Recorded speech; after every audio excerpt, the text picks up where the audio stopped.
This is my lemon tahini chicken. It's a brilliant, quick and healthy midweek meal that is a recipe from my brand new cookbook, Eat Yourself Healthy, and I'm gonna cook it in my Tefal stainless steel pan. So get your pan and let's put it on a medium-high heat. So once you've preheated it, we're gonna do the water bead test. That's a really good signal that you're at a good searing temperature. What does that mean? It just means taking a little water, when you think it's nice and hot, we'll put that in the middle and it should just bounce and sizzle on the top of the stainless steel.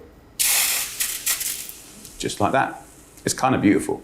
So now we're at that good searing temperature. I'm gonna start off by this nice kind of dry frying, kind of charring, steaming way of cooking sprouting broccoli. You could do this with asparagus and little sugar snap peas. It's really, really beautiful. What I wanna do is just take the tip of a knife and run it down the stalk like that. And this method of cooking greens, it could be French beans, asparagus, is a really, really nice way to char it. You get a little bit of color from the natural sugars in the veggies, but also it kind of internally sort of steams. And we're not gonna use any oil. We're just gonna use searing heat. And I like to just trim up whatever veg you've got. And in this case, with the broccoli, you can put your knife down the stalk, so it just kind of makes the heat penetration a little bit easier. I'm gonna place the veggies in the pan like this, and you can hear it kind of, and you're gonna get this kind of charring. You're gonna get this kind of nice natural color from the sugars in the broccoli, and you can smell it. It smells toasty and smoky, but also internally, it's gonna be steaming. So while that's doing its magic, let's talk about the chicken. Very, very common and popular form of protein. You can swap this out for fish if you wish, or things like, tofu, stuff like that. What I wanna do with this chicken breast is even up the cooking time. Can you see how one side is thinner than the other? So that's about 1 centimeter thick here, that's about 1 inch thick here. So I'm gonna even it up by slashing the chicken, and this is a clever thing to do. What we're gonna do is use a knife and just score that fat side about 1 centimeter deep. So you're gonna use your knife to score into the chicken, and that's gonna even up the cooking time of the fat end to the thin end.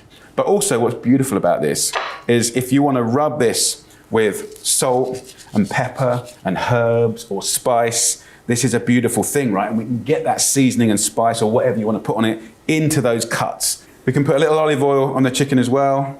Gonna wash my hands. Turn the broccoli over like that. You can see it's caught and charred on the outside, and it's gonna be fresh and steamed on the inside. What I'll do once it's had a nice little bit of cooking time is place the broccoli onto a little plate like this, and then we can simply dress it with a little salt, pepper, a little kiss of olive oil, and then a little drizzle of lemon juice. And that, just tossed, will be really, really delicious. It's a really clever way to cook your greens. Full of life, character, and flavor. Right, back to the pan. We're gonna add some oil to the pan, move that around. We're gonna go in with our chicken, scored side down. You can hear that sizzle. And I'm gonna wash up this knife and board. The nice thing about scoring it is you don't just speed up the cooking and even up the cooking, but you're also giving it a surface area that will cling to flavors. Once it's had a couple of minutes, turn it over and just look at that chicken. It's gonna be beautiful. Okay, while that's cooking, in a liquidizer, I'm gonna add a jar of these beautiful roasted red peppers. Now, they've been roasted, they've been peeled, and the flavor is amazing. This is a really good hack to big flavor. I'm gonna liquidize this with some herbs, so I'm gonna use basil today, and just take a nice little handful. So what I like to do is pick, say, the stalk of basil. The little delicate leaves, I like just to put into some water here, and that's the sprinkling over the top. Just looks really pretty. They're a really delicate expression of basil. And then the bigger leaves and the stalk, they can go in here, we'll waste nothing, and we'll liquidize that with a couple of garlic cloves, and we just whiz it up.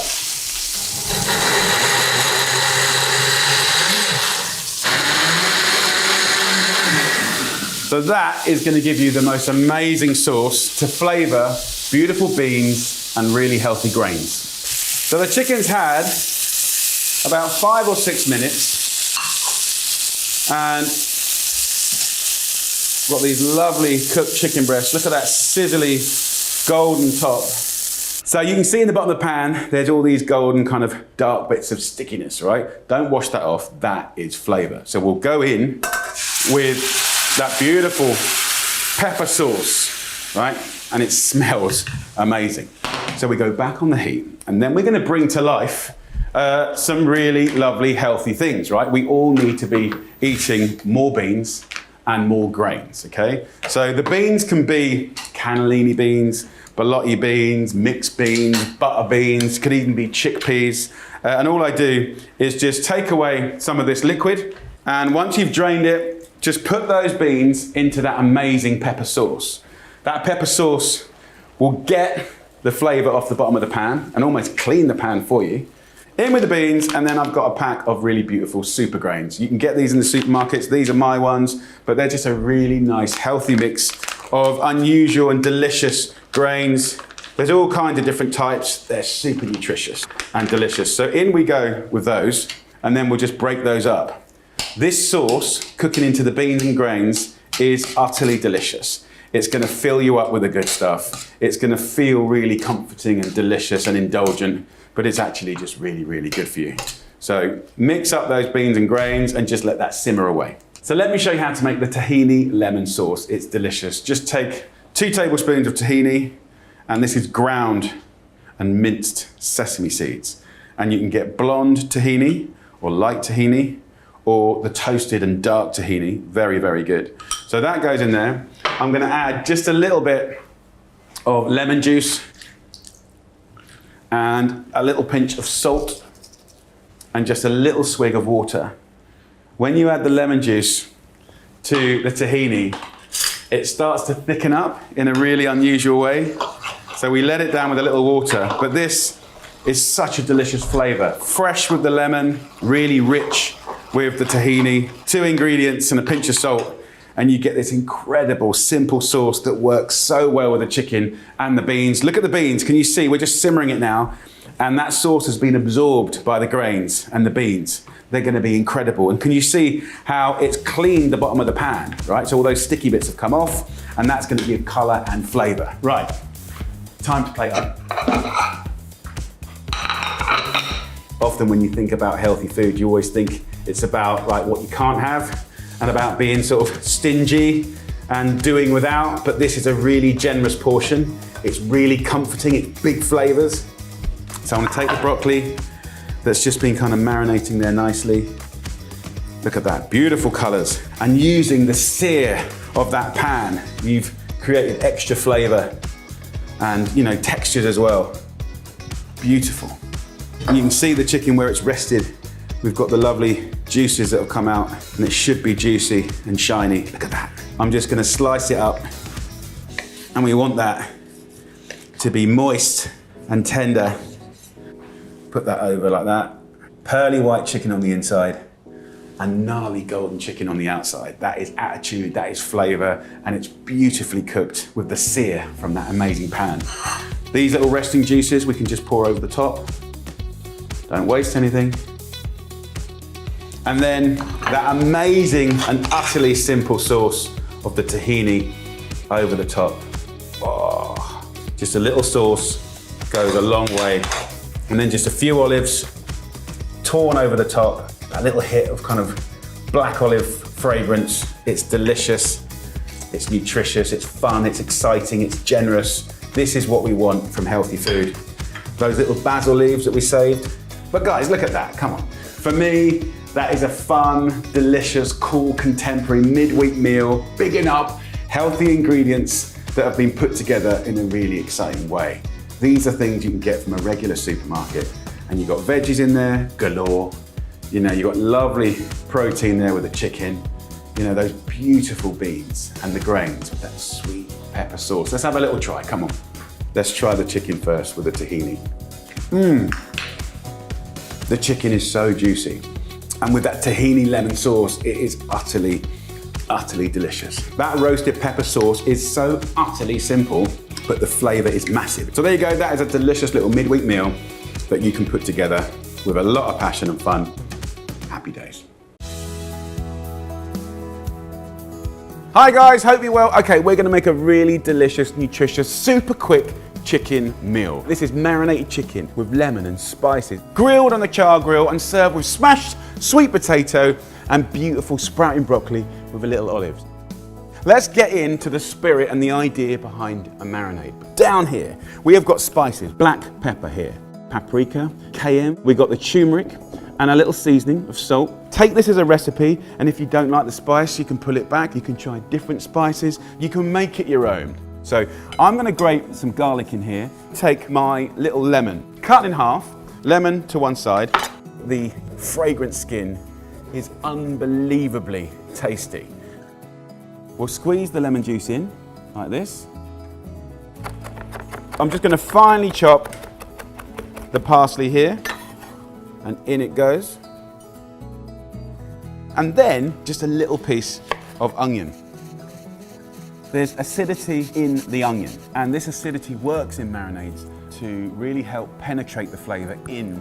I've got a little bit of tomato puree here, just a little heaped teaspoon like that. And then we'll start bringing it together. And normally I'd use an olive oil, but I'm using rapeseed oil here. Look at that, right? That is flavor right there.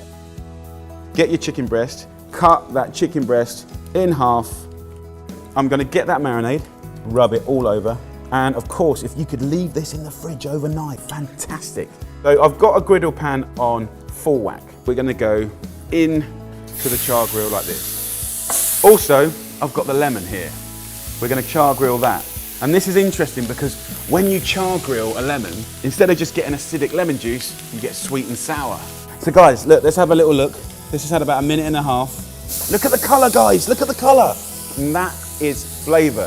It's caramelizing, look at that. So I wanna kind of pair it up with sprouting broccoli here. Boiled sweet potato, gonna smash it.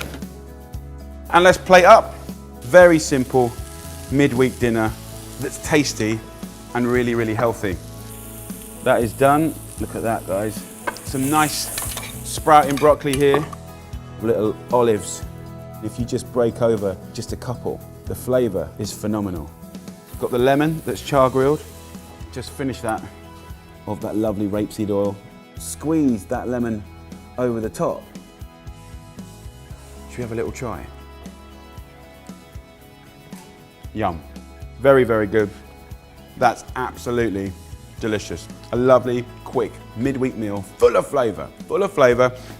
And if you want more inspiration, go to jamieoliver.com. We've got loads of recipes, loads of chicken recipes. But guys, get marinating. It's great. Take care.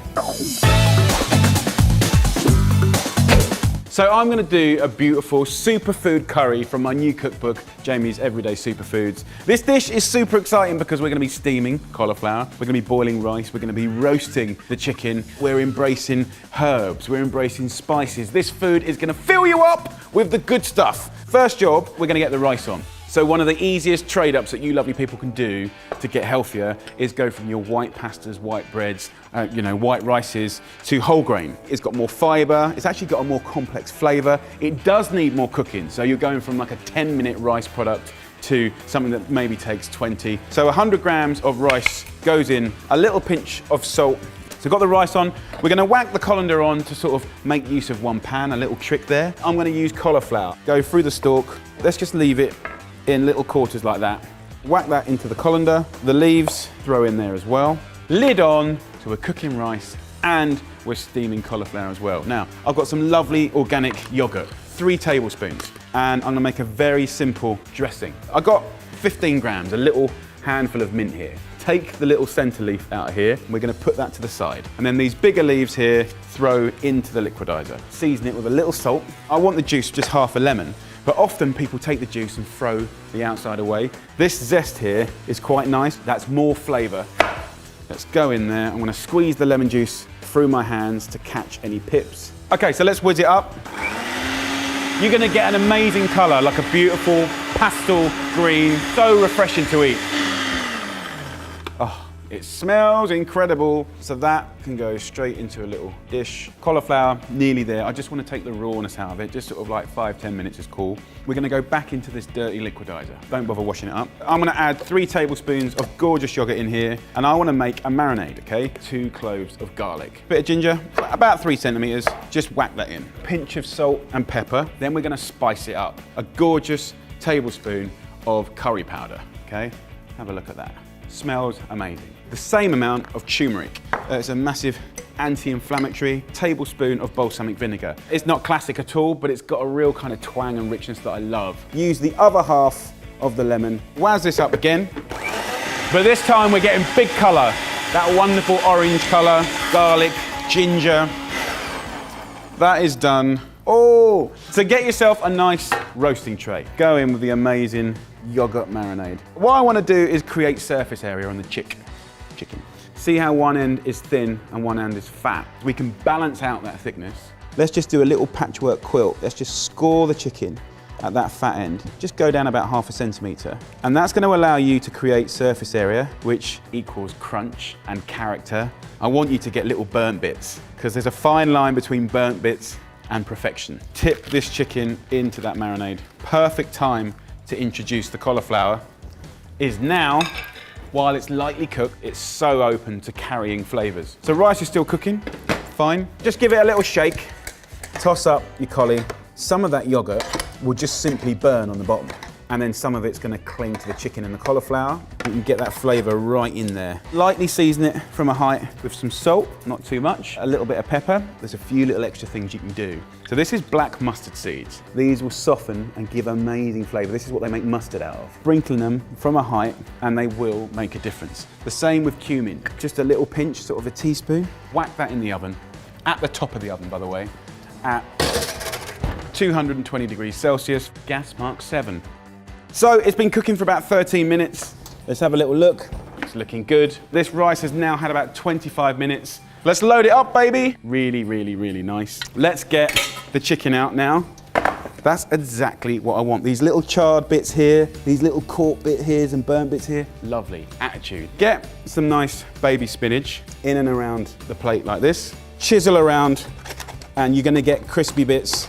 You're gonna get little bits of, see how this sort of yogurt just kind of cooked on the bottom. It's delicious. I'm gonna put the chicken on the board here. Cauliflower goes in. Look at the colors, white, green, yellow. With the chicken, slice it up nicely. Have a look at this. Really, really good. This gorgeous mint dressing here. Fill those cups of spinach up. We've got the dressing on, 1/4 or 1/2 of finely sliced chili. Absolutely delicious. Sprinkle these on top. You've got carbs, you've got protein, you've got beautiful citrus and herbs in there, you've got your veg in there. This is rattling in at about 550 calories. Those lovely mint sprigs, this is when we sprinkle it on top. Enough talking, let's get a little bit of everything. So good. You don't want to eat healthy food because someone tells you to. It's got to be delicious. It's got to make sense. This is a delicious little soup that I know you're going to love. Full of colour, full of texture, full of nutrition. And this is a brand new recipe from my new cookbook, Eat Yourself Healthy.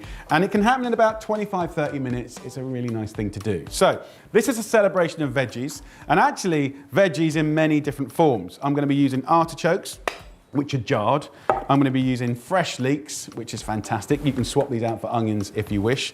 And then some frozen veggies from the freezer, broad beans and peas. This is a real celebration of veggies, but I think it's really important that we don't get so kind of worthy about seasons and it has to be from a farmer's market. I love all that, by the way, even if you grow your own, but also like being busy, corner shops, supermarkets, and kind of working with things so you can enjoy spring all year round, or more importantly, you can enjoy the nutrition of spring all year round. So let's start it off. Pan on, nice big pan. We'll kick off with these artichokes. These are actually already cut into quarters. If yours aren't, cut them into quarters. We'll place that into a pan. I'll pour in a couple of tablespoons of the oil that it comes in, and let's just put the artichokes into the pan like that. Add some vinegar to it and some mustard.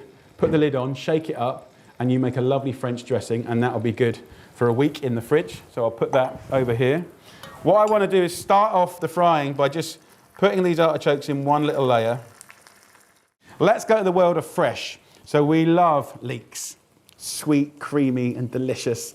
What I tend to do is just take the outer leaf off like that and just run my knife down like that, pull this off, and once I've done that, get the tip of my knife and run it down the length of the leaf. We'll compost this. So I'll trim the green part off here, and I'll use this for making a stew or something nice like that. Wash away any of those gritty bits. And then what I want to do is just run my knife down the length again. What's nice about giving them a wash as well is you create a little bit of moisture. It's going to really soften up nicely.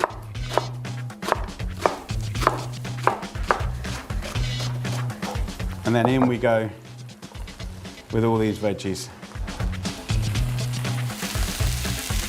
So look, mix everything up, give it a light seasoning with salt and pepper, and we'll let the excess water from washing the leeks create a nice little bit of steam.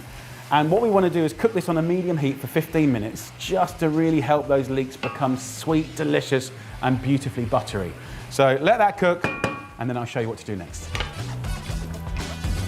After 15 minutes, you can see the leeks have really cooked down. It smells amazing.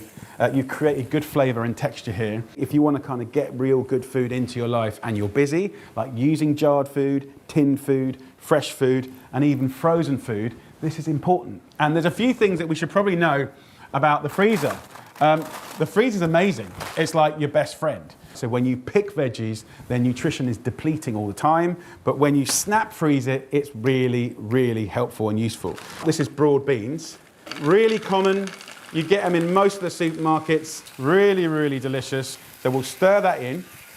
A classic, frozen peas. People just love it. And again, embracing the freezer and frozen veggies. It's super cool. They're sitting there in the freezer waiting to be used. So what I've tried to do in this book and in this recipe is show you how easy it is to get more veggies into your life, which are super nutritious and often incredibly affordable. So here I've got 60-gram bunch of mint. Just grab it at the top, rip that off like that, and do the same on the other half, right? So we can keep these stalks for putting in stews or cooking potatoes. So do not waste that. We'll put that to one side.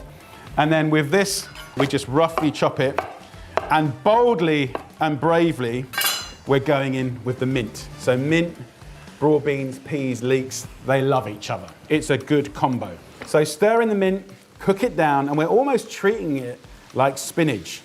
Now, I'm gonna add a litre of boiled water.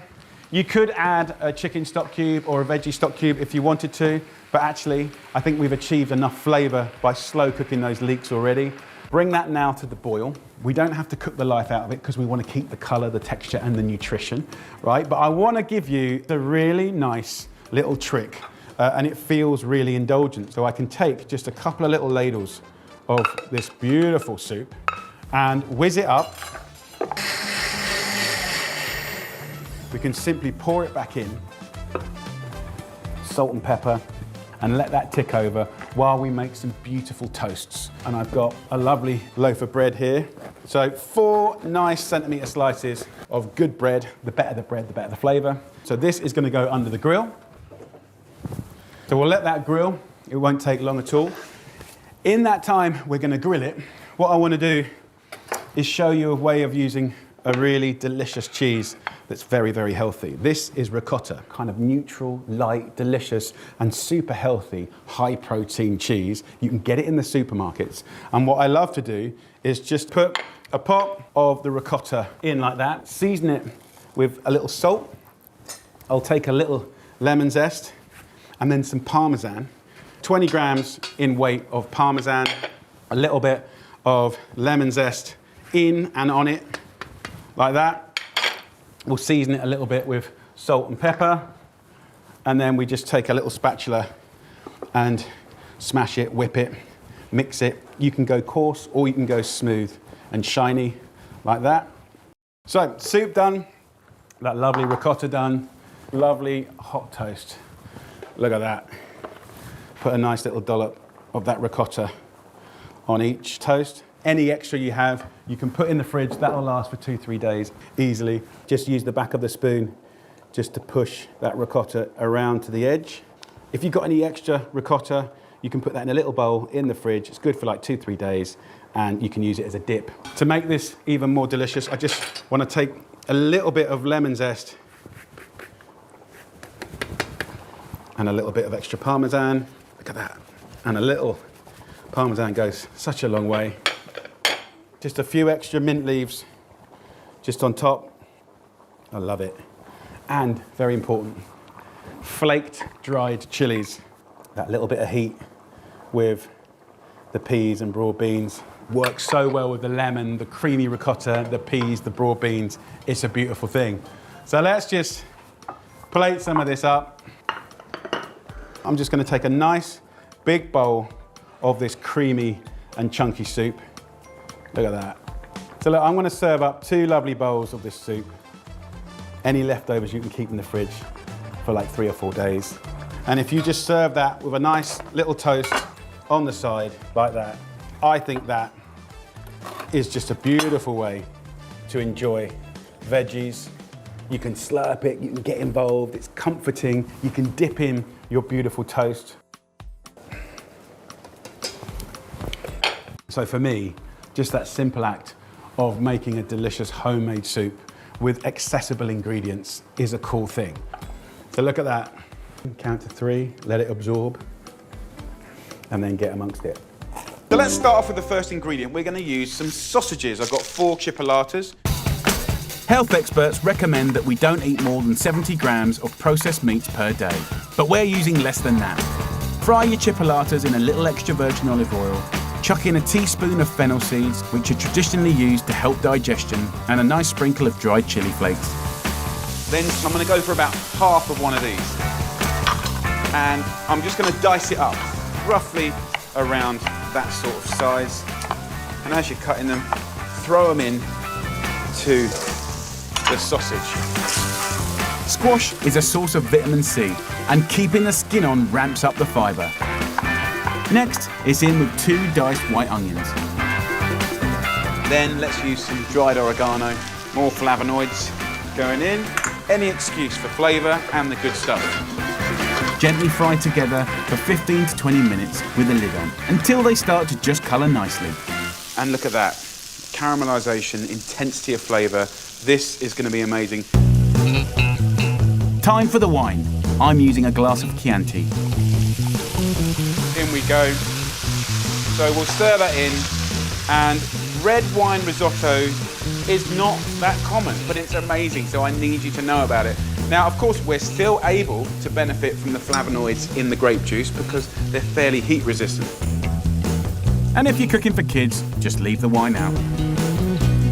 In with the arborio risotto rice. 300 grams will easily feed 4. Next, add your stock, 1 ladle at a time. The better the quality, the better it's going to taste. We'll probably add about 1.5 litres of stock. Chicken stock, veg stock, whatever stock you've got, it will still be delicious. So I'm turning the heat down now so it's a nice, steady simmer. Okay? If it boils too hard, you evaporate too much stock, and you kind of rush the outer side of the risotto rice, and the inner part is a little bit nutty, a little bit too firm. Let's have a little taste. Oh, we're getting there. Immense, immense flavour. The risotto's been bubbling along for about 15 minutes, so time for the final ingredients. Now I'm using chicory here for a couple of reasons. This recipe, I'd normally use radicchio, but it seems to be getting harder and harder to get hold of it in the supermarkets. But the red chicory, no, you can get it in the supermarkets. Look it out. And also, this is an amazing prebiotic. What does that mean? It makes your gut really happy, really happy. So we're going to use that with gusto. 2 or 3. Chicory, like radicchio, is classically a tiny bit bitter.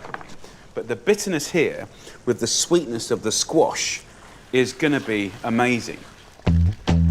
Next, something that will promote risotto to the superfood division without losing the indulgence: cottage cheese. I never used to like cottage cheese, but to be honest, I didn't really understand it. It's a naturally low-fat cheese, but you've got the curds here that have the most beautiful mozzarella-like texture. But around it, is this kind of milky texture, and that is gonna give this risotto amazing silkiness, and this is gonna eat really, really well. First, in with the chicory, then the cottage cheese. Delicious. Please, please try this dish, okay? Because it's nuts good. This is an off-the-chart risotto. A couple more minutes and it's good to go. That's what we want. We want that sensation, right? Where it's just kind of lipping like that. All right, so maybe don't do that. Yeah, maybe use a spoon. Whack a lid on and leave your risotto to relax for a minute before doling it out into warm bowls. This, my friends, is a gorgeous, oozy risotto. You don't want it thick or after. Something that's really silky and beautiful.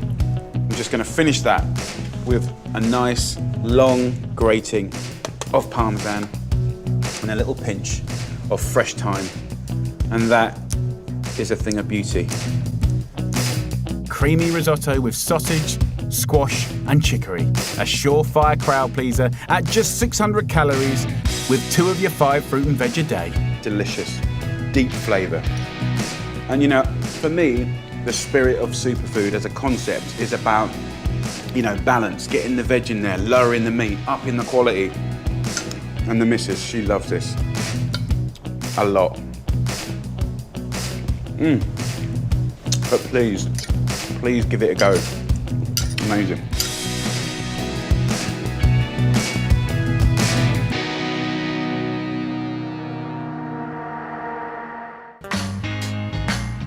I'm taking inspiration from Ikaria and using gorgeous Greek feta packed with calcium with a tangy, salty flavour.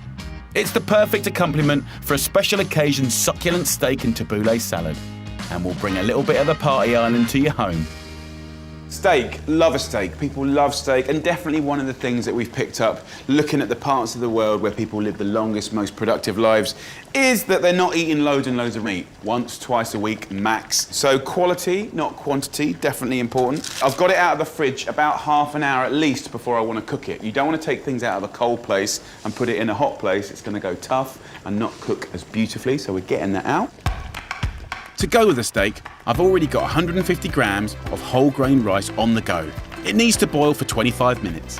What we're going to do is create some really decent flavour. Now, first up, I've got a jar here of peppers. You can get these in all the supermarkets. They've been grilled and peeled. 200 grams, okay? So you've got 1 of your 5 a day here already. But that juice, now you can throw that, by all means, in the bin, but that is all flavour. So that is going to go into our rice. It's got smoky, salty goodness in there. Let's have it. Simply tear open the peppers and stick them on the griddle pan. So get it nice and hot, and it's going to give you that lovely charred flavour. Also, it's been in a jar, so it kind of needs waking up a little bit and softening up a little bit. So I'm going to lay the peppers in here. Now, I've seen people cooking in griddle pans and pouring in a load of oil. Don't do it. You don't need it. A dry pan. Get it really, really hot. And of course, by not using fat, we're not wasting calories. So let's just char those peppers. Bring them back to life. And then let's get on the meat.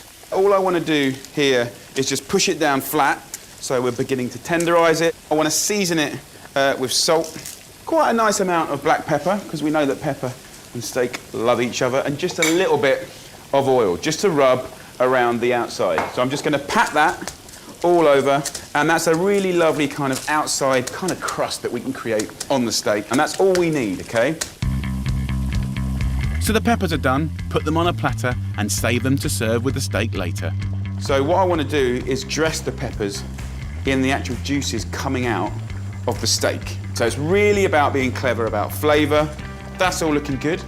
The steak can go straight on the bars here. Push it down. Let's get nice char marks. I'll turn it 4 times. 1, 2, 3, 4, and you get a nice crisscross sensation on the outside of the steak. Push it down, and we should be laughing. Again, no oil going in this pan, just the minimal oil on that steak and high seasoning is going to be great. It'll just need 2 to 3 minutes on each side for medium rare. Beautiful. So next up, this kind of brown rice tabbouleh, okay? This is a brilliant way to love herbs. I'm doing my superfood version of tabbouleh, It's a Middle Eastern dish, traditionally made with herbs and bulgur wheat, but I'm using brown rice instead. So to start off, grab yourself a small bunch of parsley and mint. Right, we're gonna go to the most basic chopping action ever, okay? And that's the cross chopping. Hand here, and then holding the handle here, and just rocking it through like that. This is so simple. And basically keep doing it until it's nice and fine. Next, chop up 2 spring onions. And then for the dressing, you'll need the zest and juice of 1 lemon and a glug of cold-pressed extra virgin olive oil. So we're doing double lemon juice to olive oil. I want to get it really zingy. So look, the brown rice is done. It's had about 25 minutes. All I want to do is drain that. But when the rice is hot like this is the perfect time to dress it in all that gorgeous stuff. Add a pinch of cayenne pepper to your olive oil and lemon juice. Then go in with the rice and all the herbs. Of course, you can serve it hot, warm, or cold. It'll keep in the fridge as well, which is really, really nice. But I always think sort of room temperature is absolutely the best. Actually smells fantastic. Let's have a little taste. Nice. Right, I do need to season it, but I'm going to use feta cheese later. And if you buy feta cheese in these little tubs here, there's a little tip. There's that juice in there. The smallest little swig of that juice that the feta cheese comes in is amazing, because obviously it's seasoning, but it's more than that, it's flavour. So we'll take that. We're always taking flavour, and we don't want to waste. The steak is beautiful. I want to put that straight on to our peppers here. Can you see it resting? And that's what we want, where it's resting and there's just juices pouring out of it, okay? That's gonna kind of sink in through the peppers, so you're gonna get peppery beef juices. It's gonna be absolutely lovely. Next, toast up 25 grams of unsalted pistachios on a medium heat. Nuts are an easy way to add a nutrition boost to any meal, so they're going in. While that's happening, pomegranates. I just want half a pomegranate. I'm a massive fan. I absolutely love them. And I want to get their flavour into the salad. Little capsules of sweetness. Hold it in my hand like that, put it like that, and just get a spoon and give it a ruddy good spanking.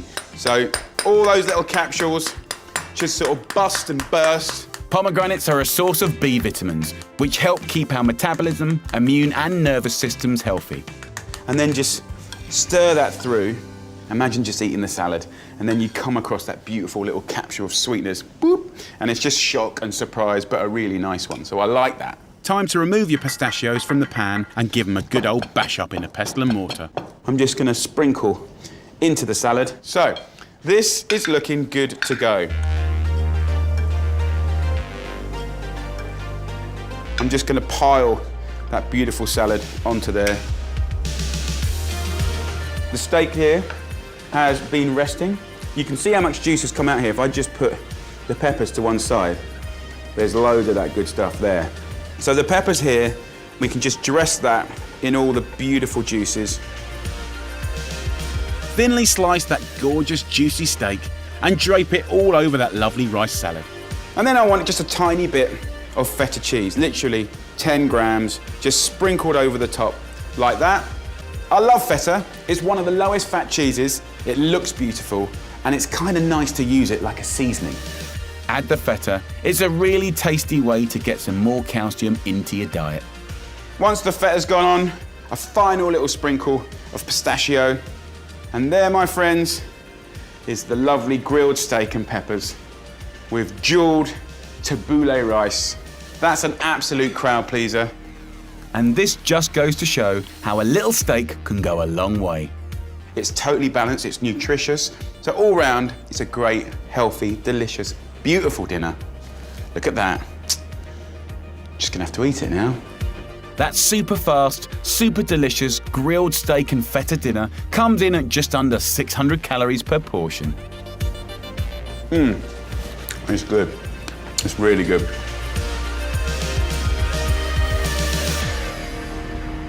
A naughty burger is the dish that Ellie misses most of all since turning vegan.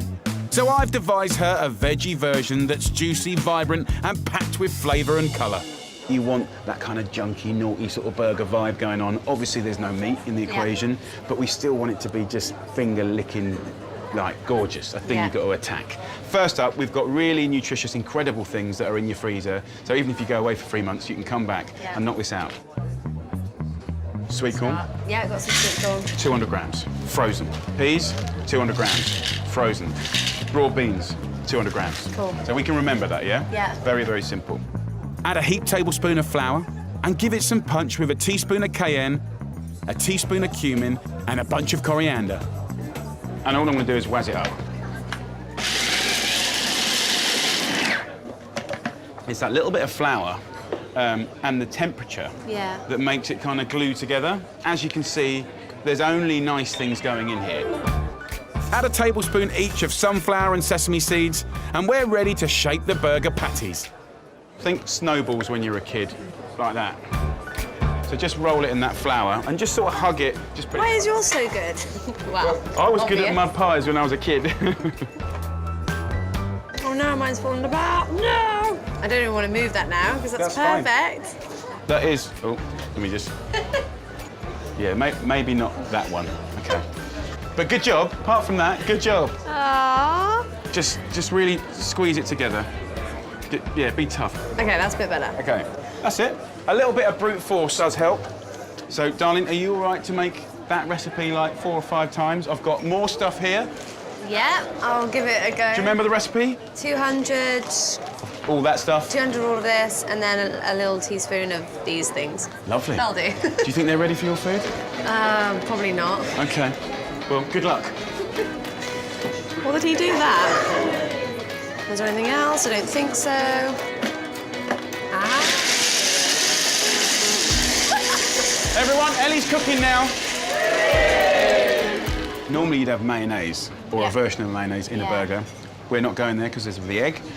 So I kind of developed a sauce for Yao, and it's really simple.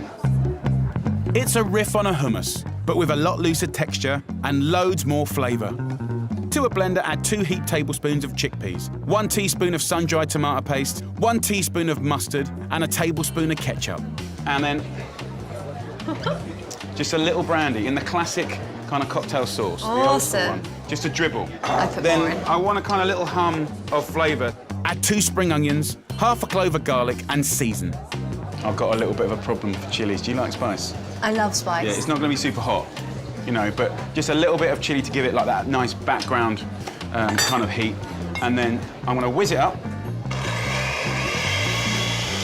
Just like a traditional mayo, I like to drizzle in plenty of extra virgin olive oil. And finally, a good squeeze of lemon. Take good old-fashioned iceberg lettuce, hold this up and give it a bang.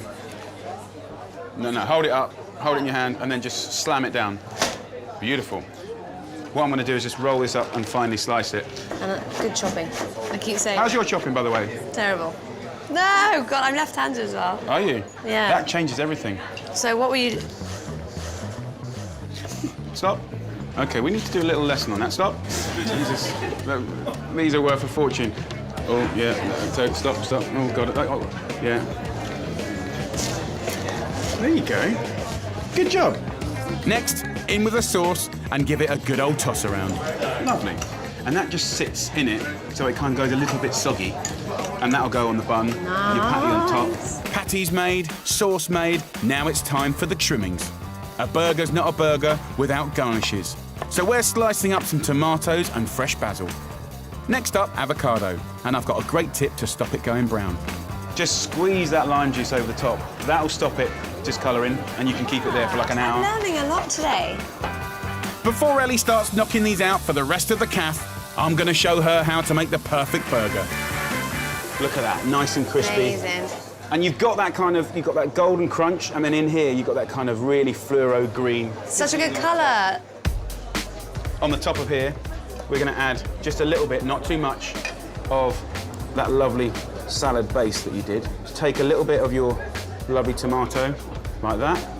Then, so we push that down, and then on top of that, we're going to go to our avocado. This is going to be, like, literally the best burger ever. A few naughty pickles. Love pickles. And then a little hit up of old school retro cress. And then 1 crunchy onion ring, boom. And then last but not least, ketchup. Obviously. On top. So there's a lot to remember here, babes. I know. And then, my friends, we build the Ellie burger. Wait. A nice little handful of cute stuff. And it's always This is important awesome. just to give it a little bit of body. Go on, give it a little push. And then the only thing to do is to pick it up with 2 hands. Don't cut it in half, and just do that thing of putting it in your gob and eating it. You can do that in private. Get it in your gob, in that corner, no one will see you. I can't do it, honestly, I can't. It's too big. I know.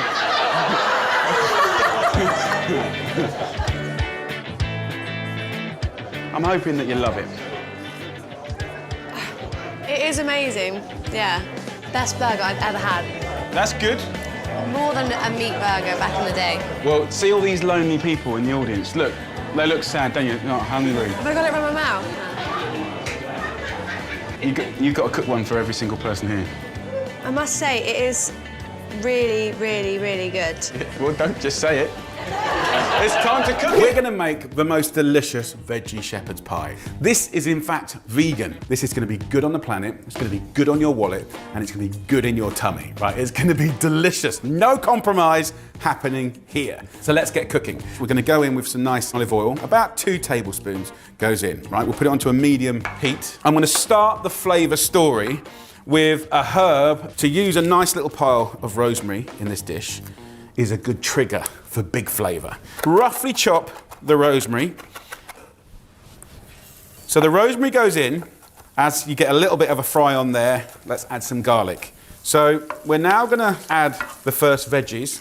Just, you know, standard mushrooms, button mushrooms, little kind of brown mushrooms, portobello mushrooms, whatever you can get your hand on. You can break these up like that.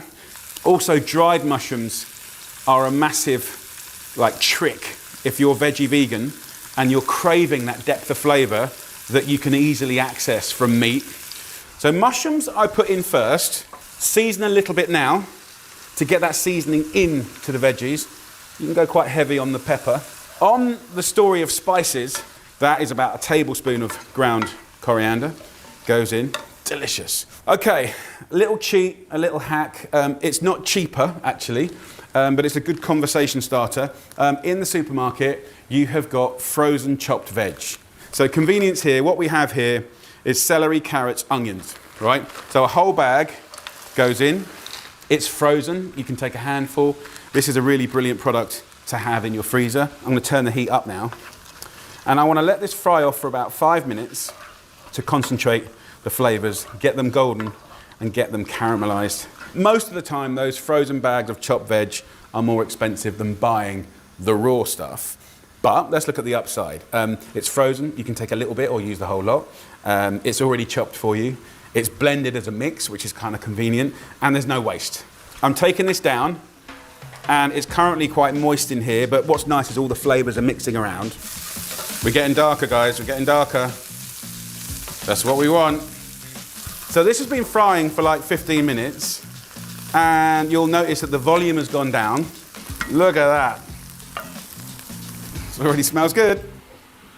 Okay, so when doing a beautiful ragu, bolognese, mincemeat dish, using wine or beer is quite common. There are eggs used in the fining process of red wine, okay? So have a look on the back of the label, to make sure, is it vegan or not vegan? So go in with a good glass. Cheers. So can you see how we've now gone back in seconds to a dry pan, okay? At this point, now I add our proteins in the form of lentils, and then I'll go in with tinned chickpeas. So once we've done that, what we need is a little bit of stock. Now you can buy veggie stock, right? But I just want to give you like a little cheat on how you can make your own. Just boil a kettle and use, this is porcini, but I really genuinely do use dried mushrooms. You just put a little handful like that in, right? That's all you need. The flavour is phenomenal. Also, if you wanted to pep up some flavour, like you can cheat with a little bit of Marmite, just a little spoon like that goes in. Just a little thimble of soy sauce. The other one is miso, amazing flavour. So these are all really good tips. Then if you've got any herbs lying around, you can put those in, right? But essentially we're making a cup of tea. it's an infusion. You know, if you're using carrots and you've got peel, you know, right, you can still, you know, be clever about it. This will taste phenomenal. So let's just move it about. Oh, it's good. How much effort was that? There's one last ingredient. You could use tomato puree, you could use tinned tomatoes. I'm using just a little clutch, you know, 10 or 12 sun-dried tomatoes.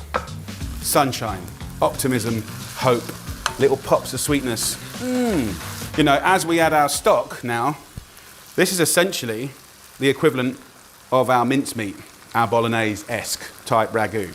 And the mushrooms can go in, by the way, not the herbs.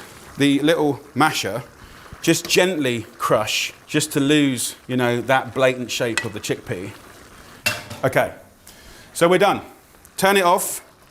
Normally at home, I would just fill this pan with mashed potato now. But I do want to make it a bit more fancy, just because, you know, we're making a cooking show.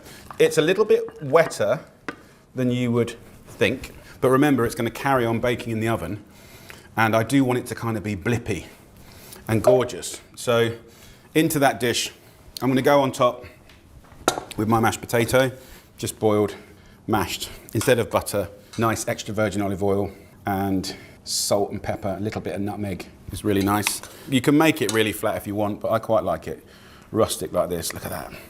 That's basically 1.5 kilos of potatoes. Last but not least, before I pop it in the oven, I'm going to put a little oil over the top of the potatoes and purposefully use a different herb, thyme. If you put in, you know, 3 or 4 tablespoons of oil, like that, right? And get in there like this, and then squeeze it through. That will guarantee you flavour, but a nice crispy finish. That's a really simple way of making a definitively convincing herb oil. In the oven it goes now for about half an hour, 40 minutes, until golden, blipping and delicious. So in we go. Delish. Okay, so this beautiful veggie shepherd's pie has had 35 minutes. Oh, look at that. Absolutely beautiful. What I loved about this, can you see here? Look at that. So we've got that incredible gravy blipping away here, cooking into the potatoes, giving you soggy, tasty potatoes. We've got the crispy potatoes on top, little gnarly, crispy bits here. Look at that, look, sticky bits. Like really, really nice. Like almost like the best bits. Yum. So that, I would treat like a normal shepherd's pie. Gorgeous. Some lovely seasonal greens that you can just toss with a little bit of olive oil. So let's go in for the kill. Come on, let's get in there, into the heart and soul of this beautiful veggie shepherd's pie.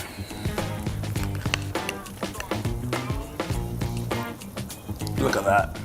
You can see this is going to feed nicely like a big old group of people. Look at that.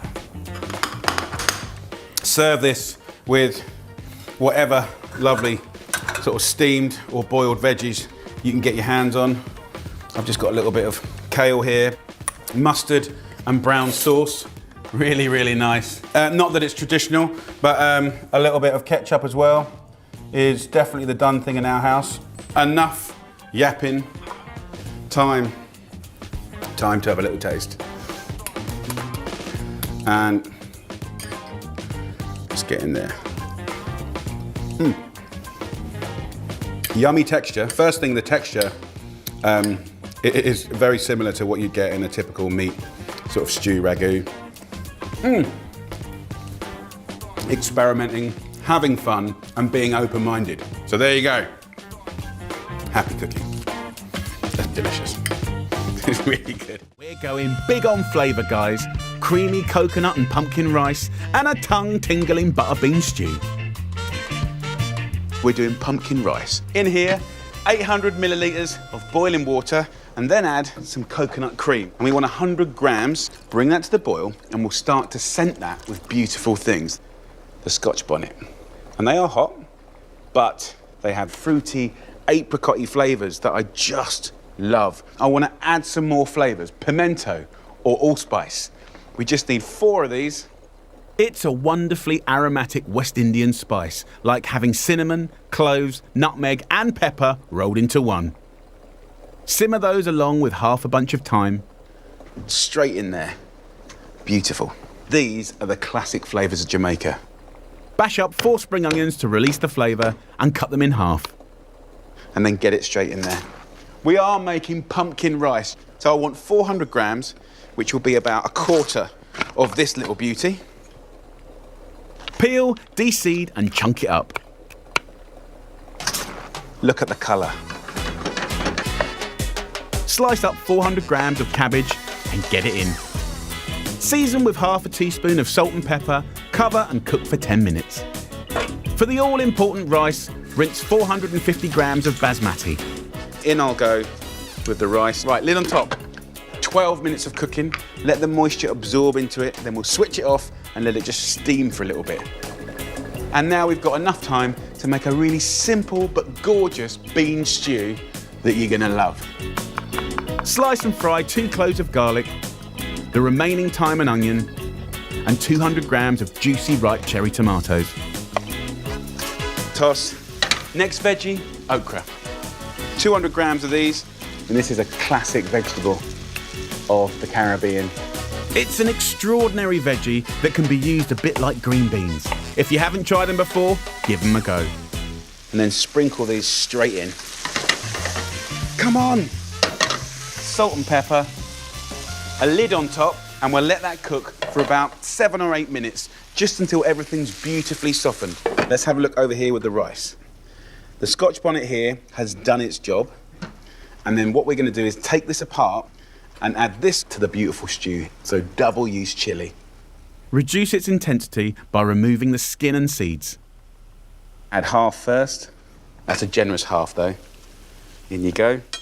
Give it a nice little toss over. Let that cook.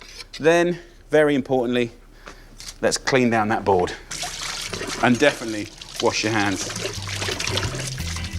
Then go in with a 700 gram jar of butter beans, juice and all. I think that's the biggest butter bean I've ever seen. Look at that. Gordon Bennett. And just warm them through. Let's plate this up. Here's the amazing bean stew. It's absolutely smelling gorgeous. And then, of course, the rice. Out of the dark pan comes a little golden ray of sunlight. Look at that. Together, what a pair. I've even got a little extra bit of chili sauce. You have to try this because the taste and flavours are going to be so delicious. The question is, where to start? I say a bit of everything. That Scotch bonnet heat is a thing of joy. That pumpkin rice is bonkersly tasty. This is really, really good. The recipe I'm going to give you today is a family-friendly, delicious, mild, fragrant veggie curry. Really, really nice. We're also getting towards the end of the Oliver shopping, so we've got no more meat, no more fish in the fridge. So we've got odds and ends, and that's fine. I've got a humble courgette, carrots, bit of parsnip, bit of butternut squash. Of course, you could use potatoes, cauliflower, sweet potato, anything that roasts up, nice sort of like root vegetables, delicious. When you roast the veg, you're really concentrating the beautiful flavours within each individual veg. So tray here, we're going to create a little bit of a landing strip. You could use a curry powder if you so wish. I've got some leftover Madras spice paste here. I don't want much, like a heaped teaspoon is all I'm going to use. Then I'm going to hit it up with some oil. 2 tablespoons will go in there. And then a little bit of vinegar. So I'll mix that up and that will coat them all and season them all in the most delicious way.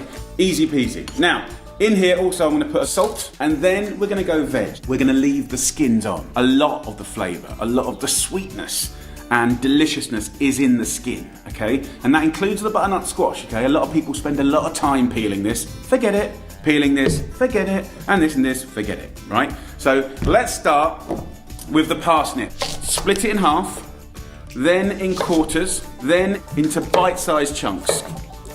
In we go. With the carrots, I'm just gonna split those in half, all roughly around the same size. Then we have courgette with the butternut squash. Chunk them up again. So in with the squash. Last but not least, humble frozen veg. So there's 6 of us eating this curry, so 6 florets of cauliflower. So just mix all that up. And there you go. Beautiful dressed squash for roasting. Follow me, Jules. So this will go in the bottom of a hot oven, about 190 degrees Celsius, maybe 200, for about 45 to 50 minutes until just beautiful and golden looking. So while the veg is roasting off and getting even more tasty, I want to create like a sauce for them to get stirred into. I'm going to get a big pan on a medium heat. I'm going to get some ginger, thumb-sized piece of ginger, and about the same of garlic, and I'm just going to finely chop it, okay? We're going with some oil, about a tablespoon. The garlic and ginger, put that into your oil, which is heating up. So stir that around. The smell will be incredible. And as that starts to brown off and do beautiful things, I'm then going to go in with 2 tablespoons of mango chutney. And this will start to caramelise a little bit. If you haven't got that, you could cheat with like apricot jam and a little bit of sort of spice from your spice shelf. I'm going to get some tin tomatoes. I've used chopped tin tomatoes. It could be plum, scrunch them up. Could be passata, even chopped fresh tomatoes, delicious. As soon as this has come to the boil, we're going to season it with salt, and I'm then going to add some coconut milk. Now, of course, you could use regular milk, and that'll be fine. It'll give it that sort of creaminess, but the coconut milk gives it this incredible deliciousness. So in that goes, look at that. So we'll bring that to the boil. That is the most delicious, fragrant curry sauce ever. So the minute it comes to the boil, off. So let's check on the veg. They've had about 50 minutes. And if you look in here, hopefully, yes. Look at that, that's what we want. See the charring? That is flavour, maximum flavour. Now, if I just show you up here, I've got the sauce here simmering away. So what I have to do now is get these veggies landing in this sauce. Add a little bit more veg if you want. Just a handful of peas. Bit of chickpeas. You know, all of this is going to add to it being the most delicious curry. Here we go, lovely people. Daisy is a massive lover, aren't you, Daisy? So there you go, lovely people. There is a delicious meat-free meal. As you can see, it's been decimated. The bread's nearly all gone. Guys, was that a hit? Yeah! So there you go. Have a go. Nice veggie curry. Say hello to a spiced parsnip soup like you've never had before, using Indian-inspired tricks to add show-stopping texture. Parsnip, you know, one of the cheapest, most humble veggies out there, but it's an amazing sweet flavour and delicious. Let's take 3 for going in the soup and 2 for a little surprise later. I'm just going to take the ends off the parsnip. Now, just to let you know, I spent about 25 years cooking, and the amount of prep, the amount of peeled parsnips I've done in my life is painful. Don't peel them. The flavour is in the skin. It just took me 25 years to work it out. Hack up the parsnips, then get the soup going in a pan on a medium heat with a tablespoon of olive oil and 1 chopped onion. The flavour you can get from caramelising this is going to be incredible. Deep, savoury, delicious. While that cooks for 20 minutes, getting golden and soft, with our other 2 parsnips, let's make some contrasting crispy texture. And we're going to peel down the length of the parsnip, and we're going to make the most incredible little kind of crouton, right? So this is going to look funky, and it's going to taste crispy and sweet and delicious. Here we've got 1.5 litres of veggie stock. What I'm going to do now is just for 30 seconds, pop this in here, and that tiny bit of cooking is enough to take the rawness out of the parsnips and radically transform the texture. Remove the blanched strips, saving the stock for later. Lay on an oiled non-stick baking tray, lightly sprinkled with sea salt, and roast for 15 minutes at 180 degrees Celsius, which is 350 Fahrenheit. And they will be delicious on top of the soup. Now, back in the pan, I want a nice 5 centimetre chunk of ginger, a couple of cloves of garlic. Grate them in, Add a teaspoon of cumin seeds and garam masala for a fragrant hum of flavour. Now the smell's different level. And to thicken it up, I want to use red split lentils. 200 grams goes in. They're super nutritious, fantastic source of iron. So it's a brilliant, clever thing to have in your cupboard, but also super cheap. Parsnips cheap, lentils cheap, but this meal is going to taste really expensive. One little secret ingredient that's inspired by our trip is poppadoms. You can buy them in every supermarket, uncooked, right? Just like that. But crack them up, and you can put them into soups and stews. So it's more flavour, more texture. It's a win-win. Pour in the veggie stock, cover, and simply simmer for 20 minutes. Then get your baked parsnip strips on standby. They're really crunchy and sweet. They're going to make the best croutons ever. Over here, you can see how it's thickened up. Look how beautiful those poppadoms are in it. It's like little sheets of lasagna. Really gorgeous and surprising. Finally, sprinkle in some chopped coriander, season to taste, and dive on in. And then we're going to take these crisps and just put it on top like that. It's completely eccentric and completely bonkers, but most importantly, it tastes incredible. So, let's have a try. Wow.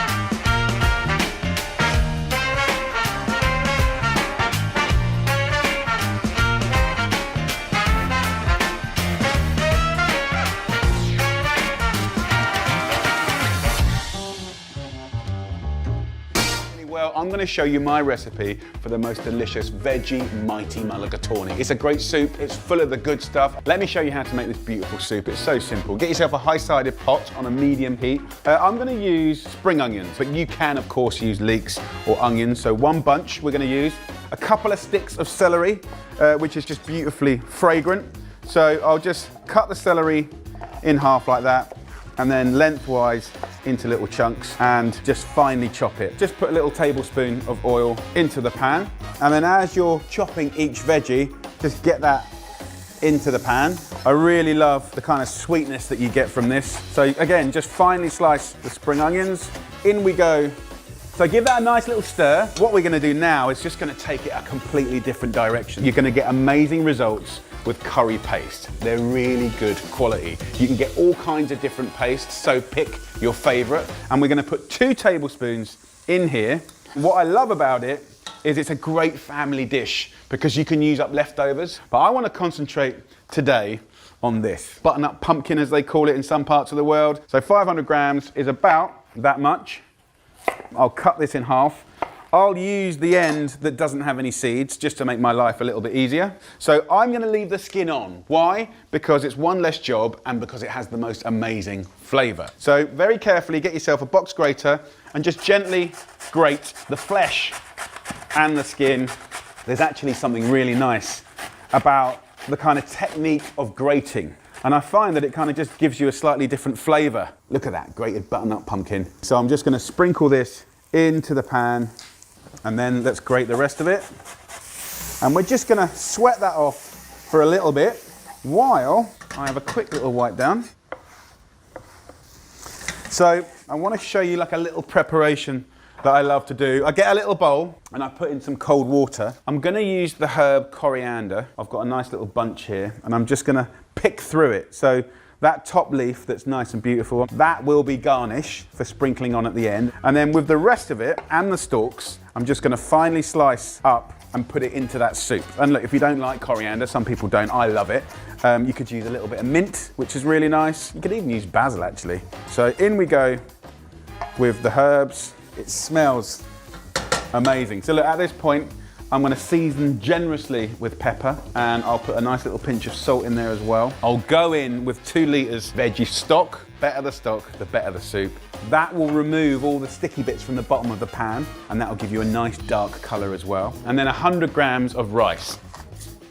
So look, I'm gonna bring that to the boil and then simmer it for about 15 minutes until the rice is beautifully cooked. And you should end up with a really beautiful, tasty, slightly thickened soup that's gonna be a joy to eat. Right, 15 minutes. So this has had just under 15 minutes. I can see already that the rice is swollen up. So it's nearly there. Now, I did say this is a great opportunity to get more veggies into this great dish, right? And we don't just have to use veggies or any leftovers, you can use the freezer. So 2 great things that I always have in my freezer are frozen peas and frozen spinach. So 300 grams of each straight in there. Frozen spinach, sometimes people look down on, they think it's really substandard. It's a really brilliant little veggie to have in your freezer, ready to use. So now the spinach and the peas are in there, I'm gonna give it its last 5 minutes of cooking and I'll serve up. So it's been cooking away for 5 minutes, the rice has plumped up, it's absorbed all that lovely spice and stock. Have a little try of the soup.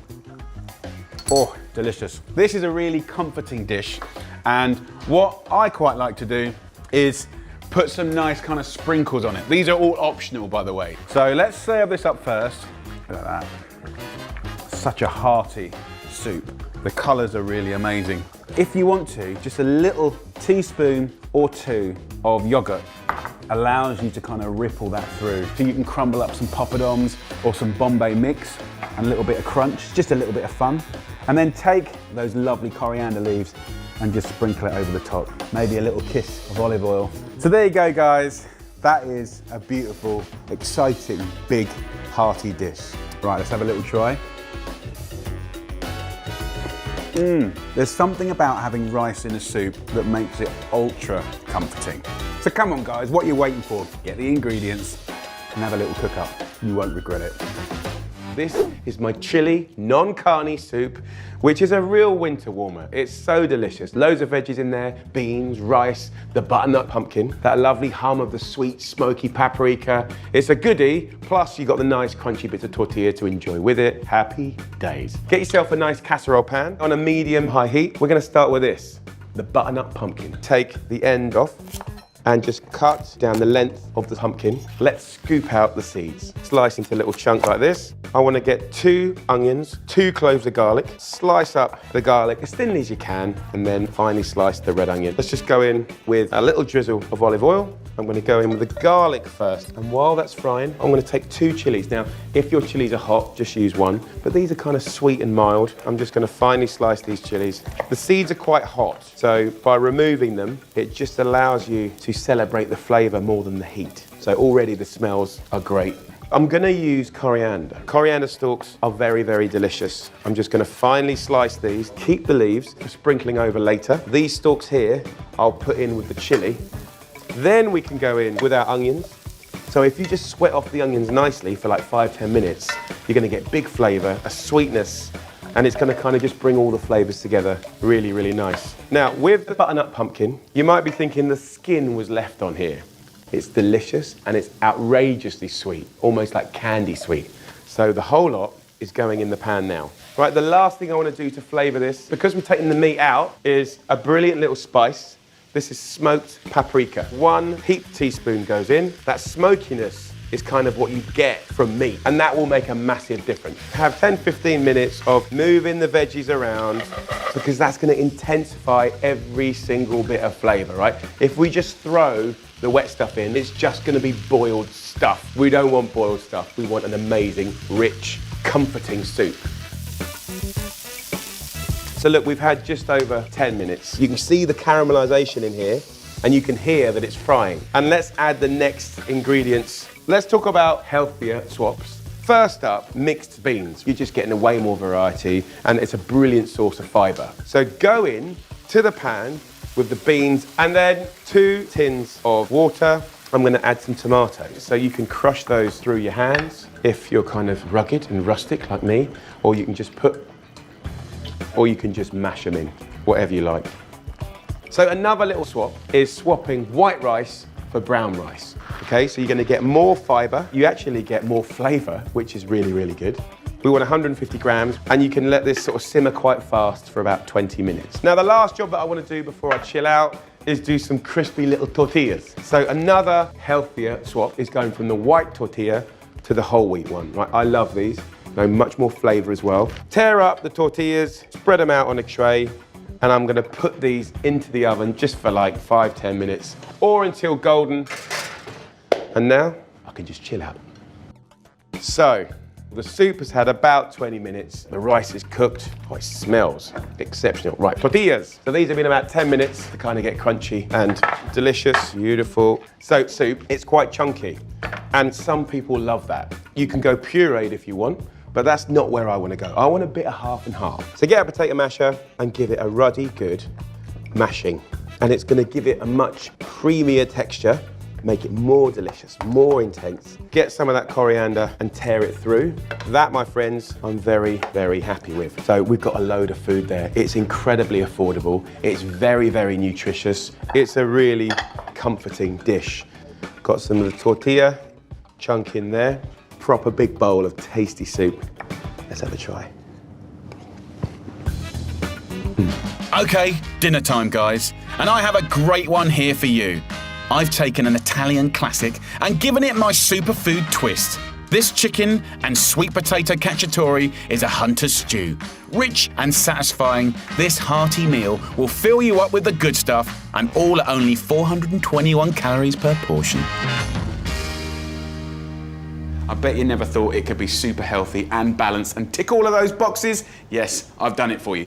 First up, we want some smoky pancetta. Look, it's tiny, thin, little slithers like that. Will it make a difference? Yes, it will. Slice it up into little matchstick-sized pieces. Then heat a tablespoon of olive oil on a medium heat, and in it goes. And as it starts getting crispy, I've got some rosemary here, just a couple of sprigs. I've got some bay leaves. This makes all the difference. And herbs do so well in oil. That's how they transmit all their flavour. Next, finely slice 4 cloves of garlic. Instead of using loads and loads of oil and the calories going up and up and up, just clever little tips like angling it like that. You can cover all of those bits of garlic. The smell, by the way, is already incredible. We can go in with the 4 chicken thighs here. 1 nice thigh per person. You've got the bone there for flavour. Just by getting skinless thighs, you're reducing the saturated fat straight away. We're going to roughly chop an onion into eighths. Onions are a simple way to pack in flavour without loading up the calorie content. Then, roughly slice the white of a leek, split the green part, wash it thoroughly, and finely chop it. Leeks are a great source of vitamin K, which helps bone strength. What I'm going to do now is I'm going to add something that's not in the classic recipe, just a little bit of chilli. I only want a half, okay? So I'm just going to split this chilli all the way down, and some parts of Italy where I've had this classically done, of course they wouldn't have originally had chilli, but they had black peppercorns and they go quite heavy on it. So I'm just going to kind of reenact that a little bit, and I'm going to put a half in, and the point is this, I'm not going to chop it up so everyone gets it, but I'm going to lose it in the bottom of the pan, and it's just going to be this lovely little hum that adds character to the whole dish. And then at the end, you can take it out, and if you want to chop it up and put it back in, you can, and it's a nice little extra. Okay, so this is softening up beautifully, and that softening is going to create sweetness and flavour and depth. So investing in this part of the stew is really, really important. I want to add some chestnut mushrooms, so I'm trimming 100 grams of them. So with the mushrooms, what I'm going to do is just take the end off like that, and I just find that just by removing that, you get this beautiful, beautiful sort of cross-section of the mushroom. And when that's on the top of the casserole, it just gets gorgeous, and I love it. And then these kind of offcuts and trim, there's so much flavour in there. So we just chop it up, throw it in, and it'll get lost in the sauce and be absolutely fantastic. And then on to the sweet potato. I'm just going to cut off little inch chunks like this.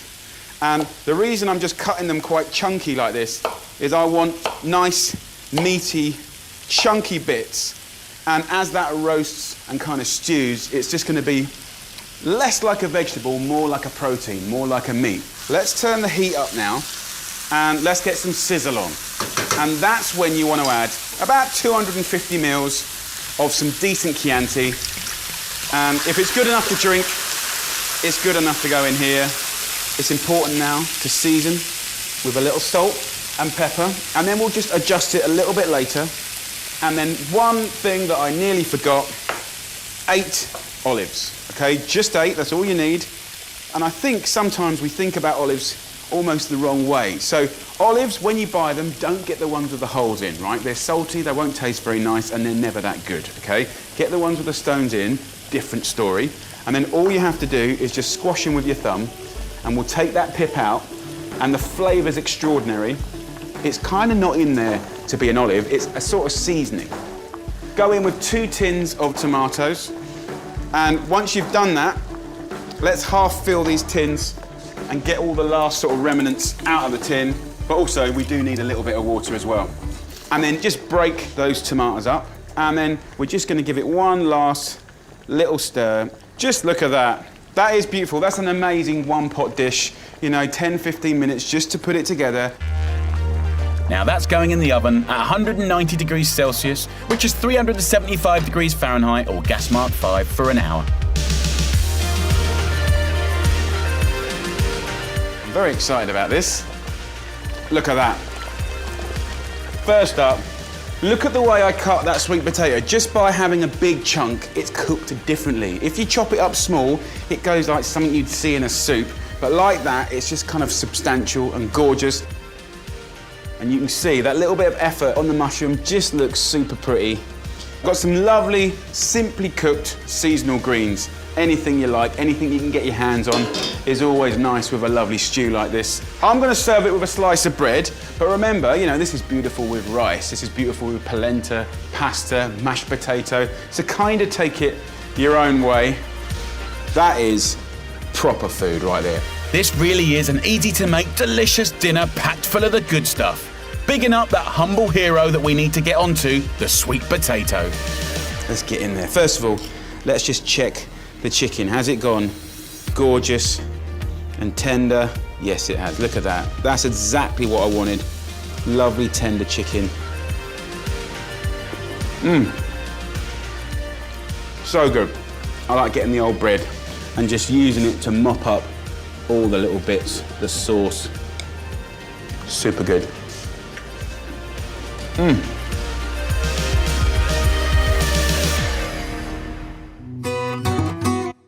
I want to show you another delicious superfood meal. We're going to do a gorgeous crispy Asian beef with brown rice noodles and loads of shredded salad and zingy dressing. A lovely lunch or dinner.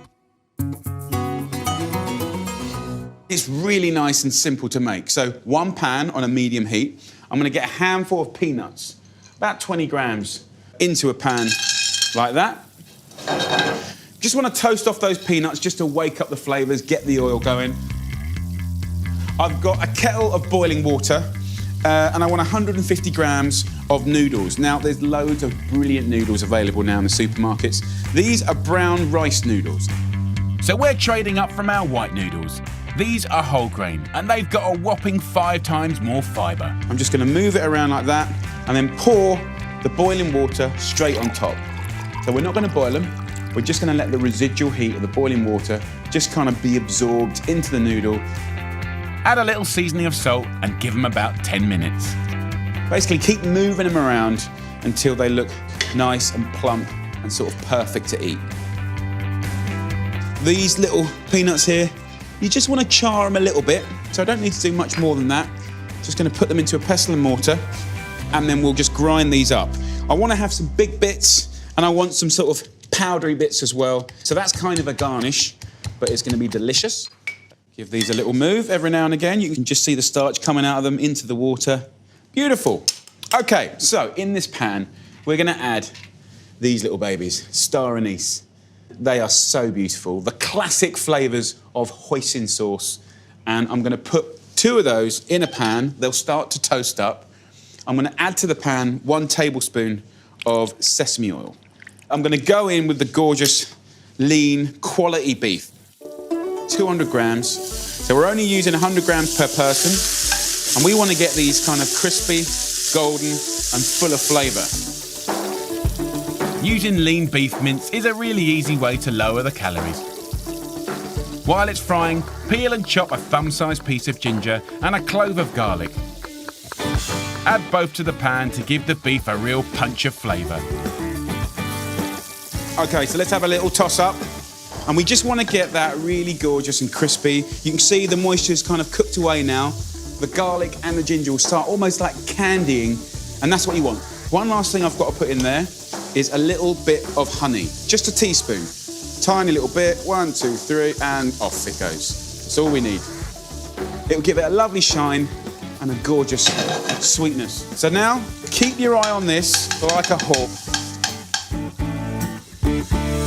Okay, dressing. Now, I need a little bit more ginger and garlic, but what I want to do is show you a lovely way of doing a gorgeous zingy dressing. I'm going to use a grater.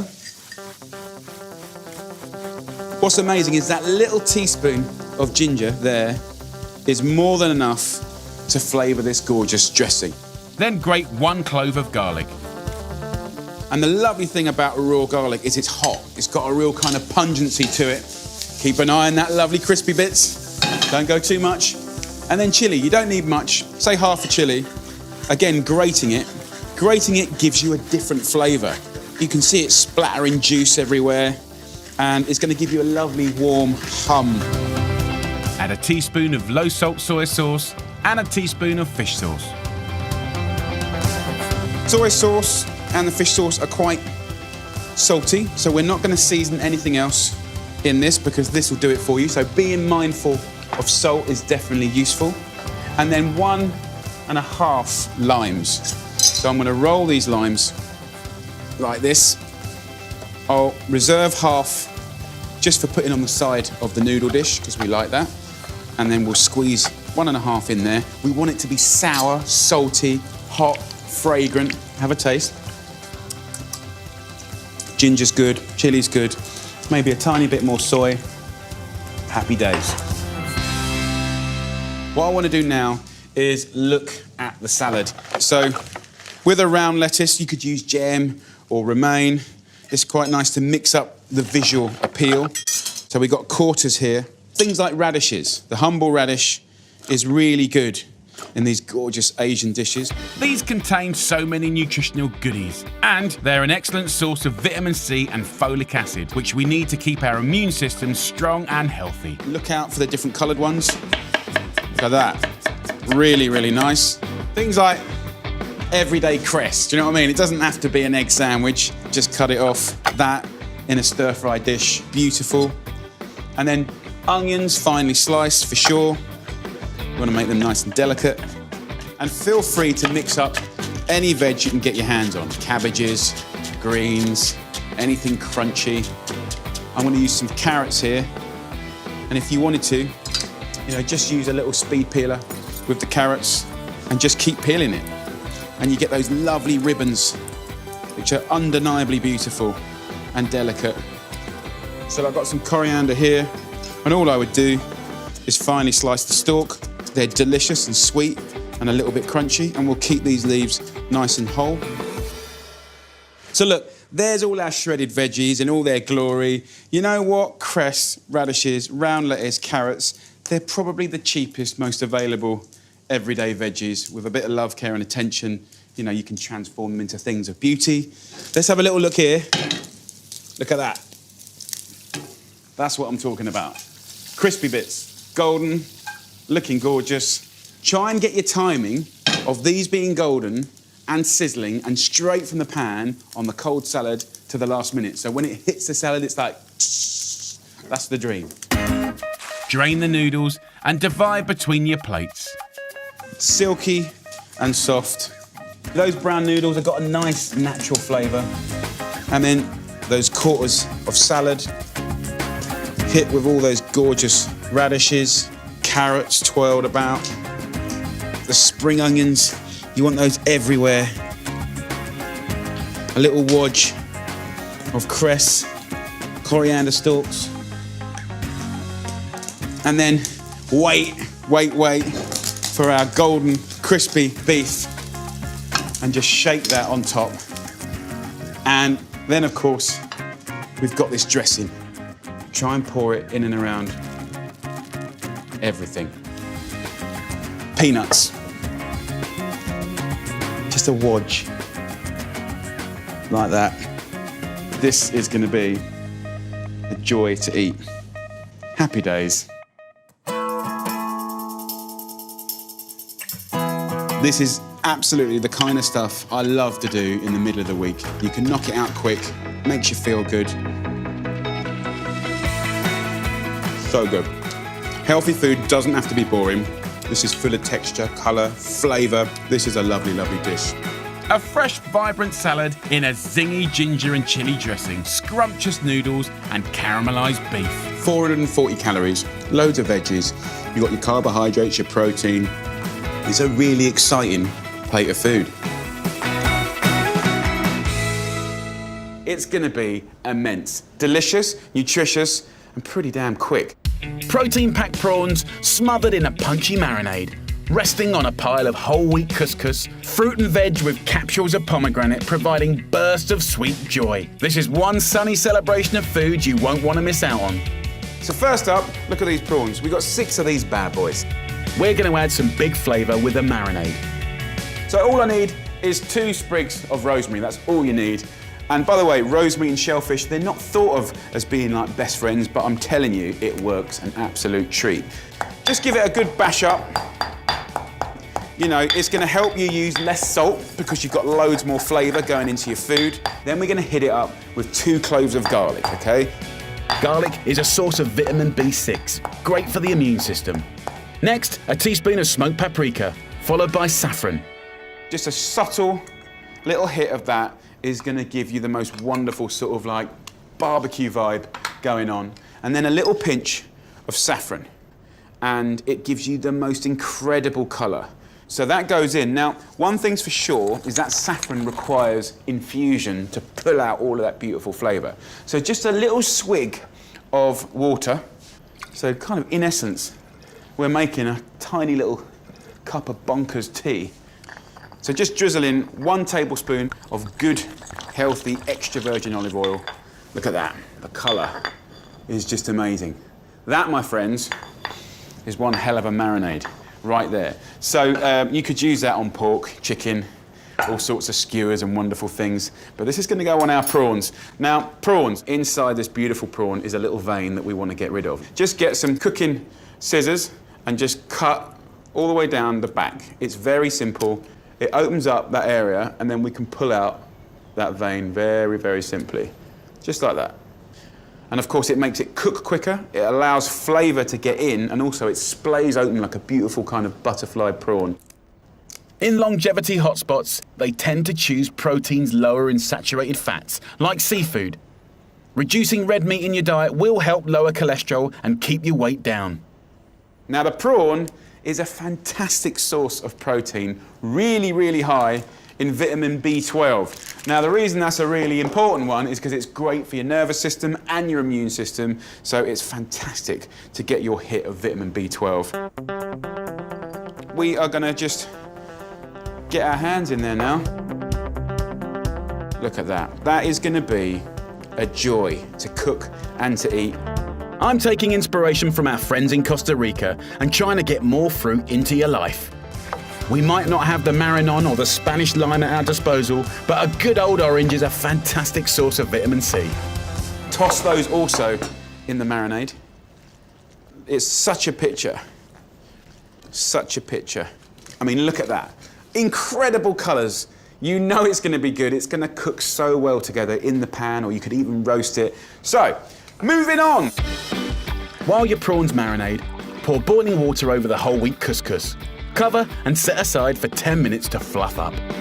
Next, veggies. This dish is one of the most exceptional ways to effortlessly get your 3 of your 5 a day. This veg will add nutrients and fibre to the dish. I'm using peppers, courgettes and asparagus. But use whatever's in season. A variety of colours tend to mean a wider variety of vitamins, so don't be afraid to mix things up. Last but not least, 1 or 2 chilies, depending on how hot they are. Always nice to get a bit of heat going on in there, but subtle heat. We don't want to blow anyone's head off. It's just a nice little hum. These fiery favourites are super high in vitamin C and also contain anti-inflammatories. Let's pour that into our bowl. And we now want to flavour all of this with a lovely, simple, clean dressing. It's kind of St. Clement style, oranges and lemons. Squeeze the juice of 1 orange and 1 lemon over the couscous. More vitamin C, more goodness. The sweetness of the orange will balance the acidity of the lemon. And you could add olive oil if you wanted to, but this is fat-free. We're not going to go into the olive oil on this particular one. Add some finely chopped mint and mix it up. Use a spoon, but I like to use my personal spoons, which are my hands. Get in there. Look at that. Time to cook the marinated prawns and oranges. Every last bit of juice, we want it all in there. As it cooks, the prawns will start to change colour. Have a little toss around. They won't take very long to cook at all. Move everything around so it has full contact with the pan. Can you see this prawn butterflying out? See how it's just opening up as it's cooking? So now we've got nice colour on both. We can kind of toss this around, and that's what we're talking about. Really nice, gnarly prawns.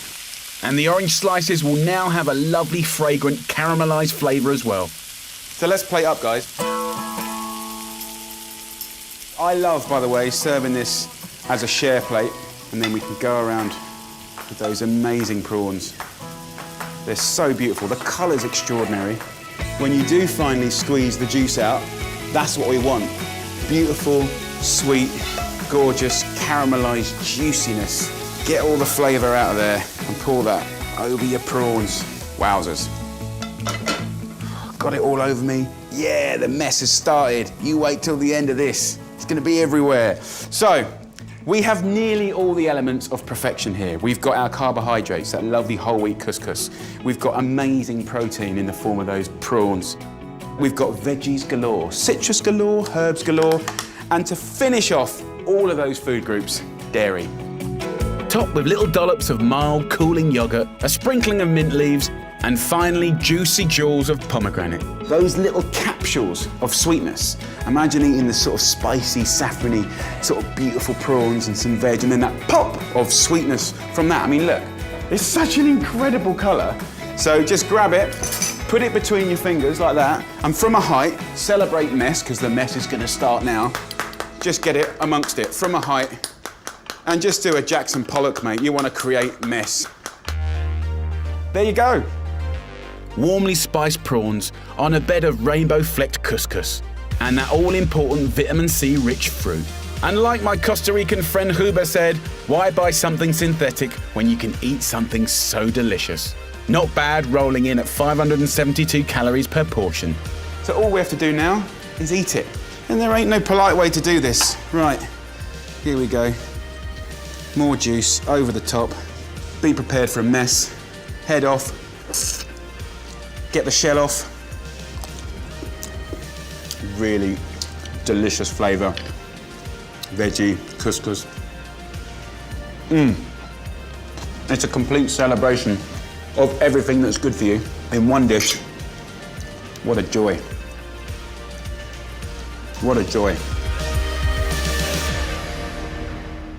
A rich, hearty superfood black bean stew with bold, smoky chili flavours, topped off with a fresh zingy salsa, rocking in at only 532 calories a portion.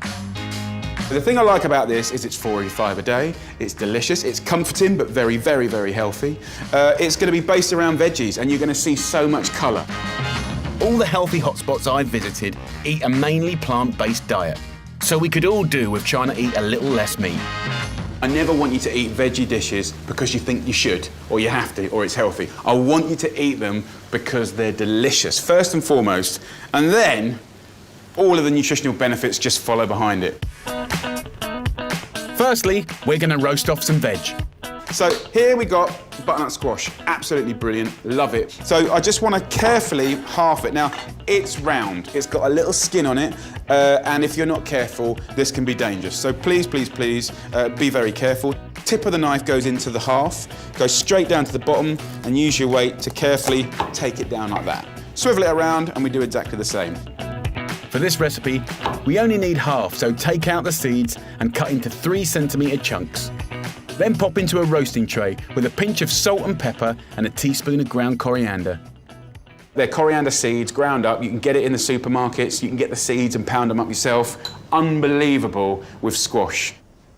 Add in just a teaspoon of oil. Get your hands in and just have a little toss up.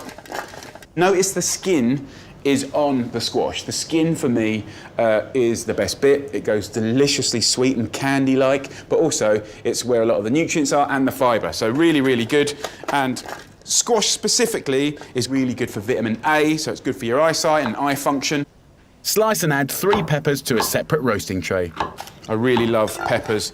Peppers, full of vitamin C, and of course when you roast them, they go outrageously sweet and gorgeous. Season with salt and pepper, then add a teaspoon of smoked paprika for a big smoky flavour and a teaspoon of oil. We're going to massage those flavours, seasonings into this. Look at that. That's flavour right there. Put both trays of veg into the oven at 200 degrees Celsius, which is 400 Fahrenheit, for around 30 to 35 minutes. Get yourself a pan on. I like using a nice casserole style pan. We're going to big up more veg. To kickstart the stew, peel and roughly chop 2 onions, but reserve a quarter for the salsa later. 1 tablespoon of oil into the pan, just put it to one side, like that. Then we want to use bay leaves, these little bad boys. We want to get in there with 4, 5 or 6. Just get them in to the oil and they'll start to slowly fry, release their natural oils. They smell incredible and they'll give the base of the oil a sort of nice little perfume. Crush in 4 cloves of garlic. Then we can go in with our onions. Normally in cooking, you'd want to drench it in oil. And every tablespoon of oil, you're sort of pushing another 120, 130 calories. So let's just keep it clean. Let's be restrained. And what I want to do is really help the natural sweetness of the onion come out without loads and loads of fat. So a lovely way to do it is just take a little cup of water and just stop that frying. That little splash of water sort of stops the hard frying. It sort of dissipates the oil around every single little bit of onion. So it takes a long way. Also, it's sharing all the flavours. And as it naturally sort of cooks down and evaporates, then you've softened the onion to the point where we can turn it right down. Right? And that's the key. With big flavour and vegetables, it is all about intensification and concentrating natural flavours. So roasting does that. And frying slowly does that. When the onions have softened and intensified, add some balsamic vinegar and turn the heat back up to full whack. I'm going to add the kind of hero of this dish really, because the powerhouse of this dish is the black beans. Put 2 tins of black beans and juice into the pan. Half fill both tins with water, swish it about and add back in. So look, give them a nice stir here, bring it to the boil. So that's the base for the stew done. Next, I need those gorgeous roasted veg. The spices, they've stuck to it. So that's real flavour that we've got there. So let's just scrape that into our pan. We'll put in there. And then with the peppers, exactly the same. If I just put a little swig of water in there, that is all caramelisation, sweetness, that's all the juice of the peppers. That's almost like gravy. One more ingredient before we let that simmer, okra. Probably something that a lot of people haven't tried before. You can get it in the supermarkets, you can get it in the markets. This is absolute classic South America, the Caribbean, really, really good. What I love about it is if you finely slice it, it's kind of like a natural thickening agent. So you can put it in stews and soups and stuff, and it just makes it absolutely gorgeous. Add 100 grams of okra to the stew. Turn down the heat and simmer for 15 to 20 minutes.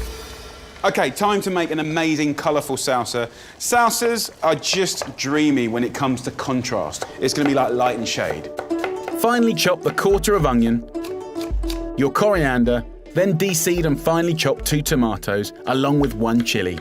Then it's lime time. Just give it a little roll with your body weight. And there's another sort of great excuse for flavour. If you get one of these fine graters, they're a really great tool for superfood everyday eating, because what they do is allow you to extract flavour where maybe you wouldn't have got it before. Add the zest and juice of a lime and bring it all together. So salsa done. Look at that.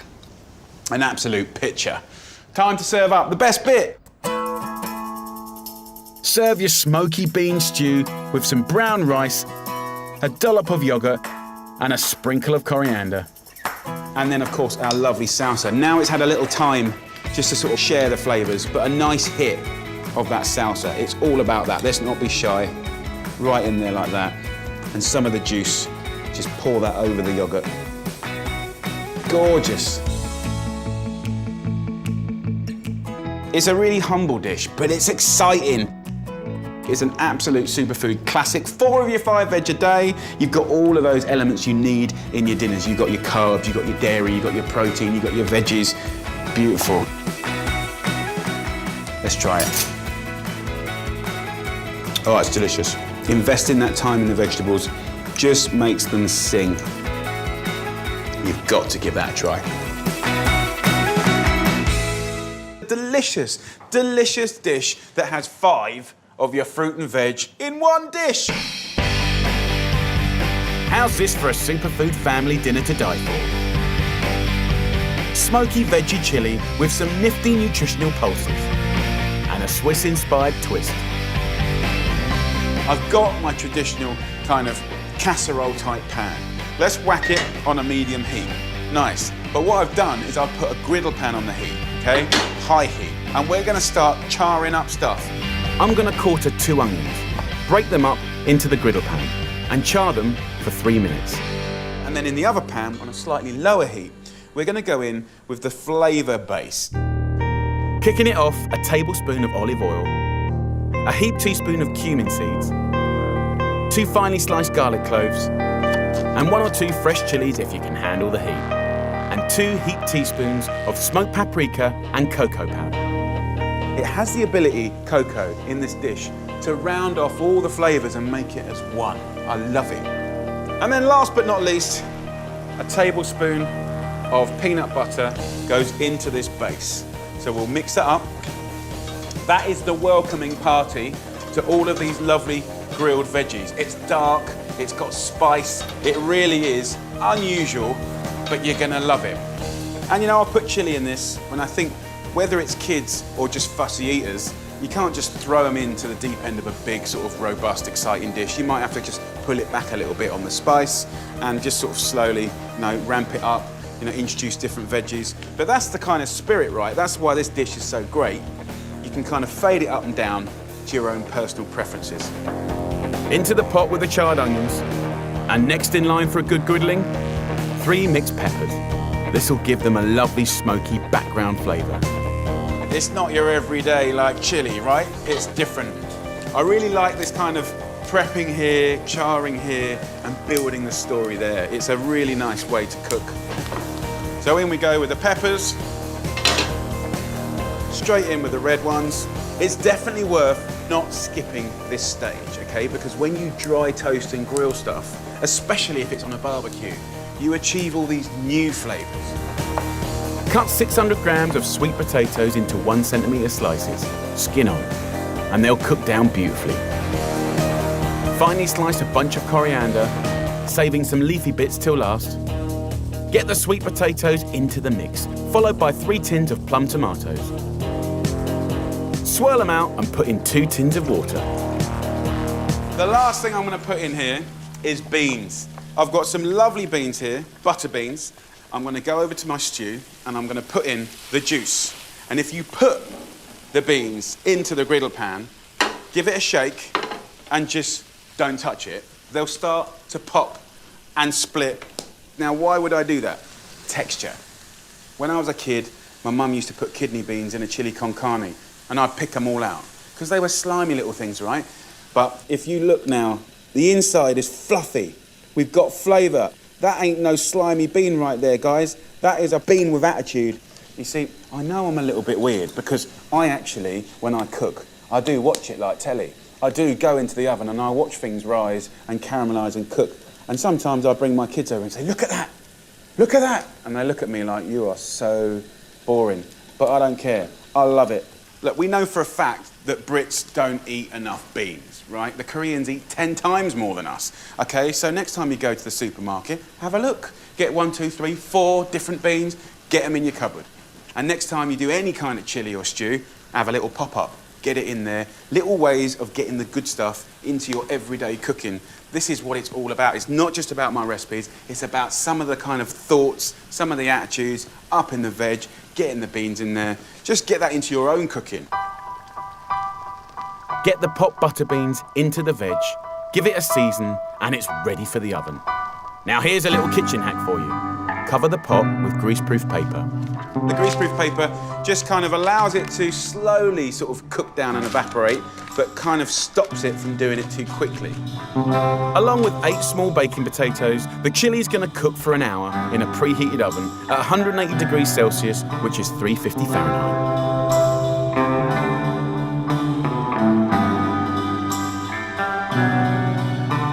So the chili's had an hour. Let's get in there and have a little look. Oh, yes. Seasoned to perfection, stir in the coriander, and this beauty is ready to serve. Straight in with the veg. Grate a little cheddar cheese over the jackets, and for another hit of dairy, natural yogurt. Taken to the next dimension with a pinch of smoked paprika.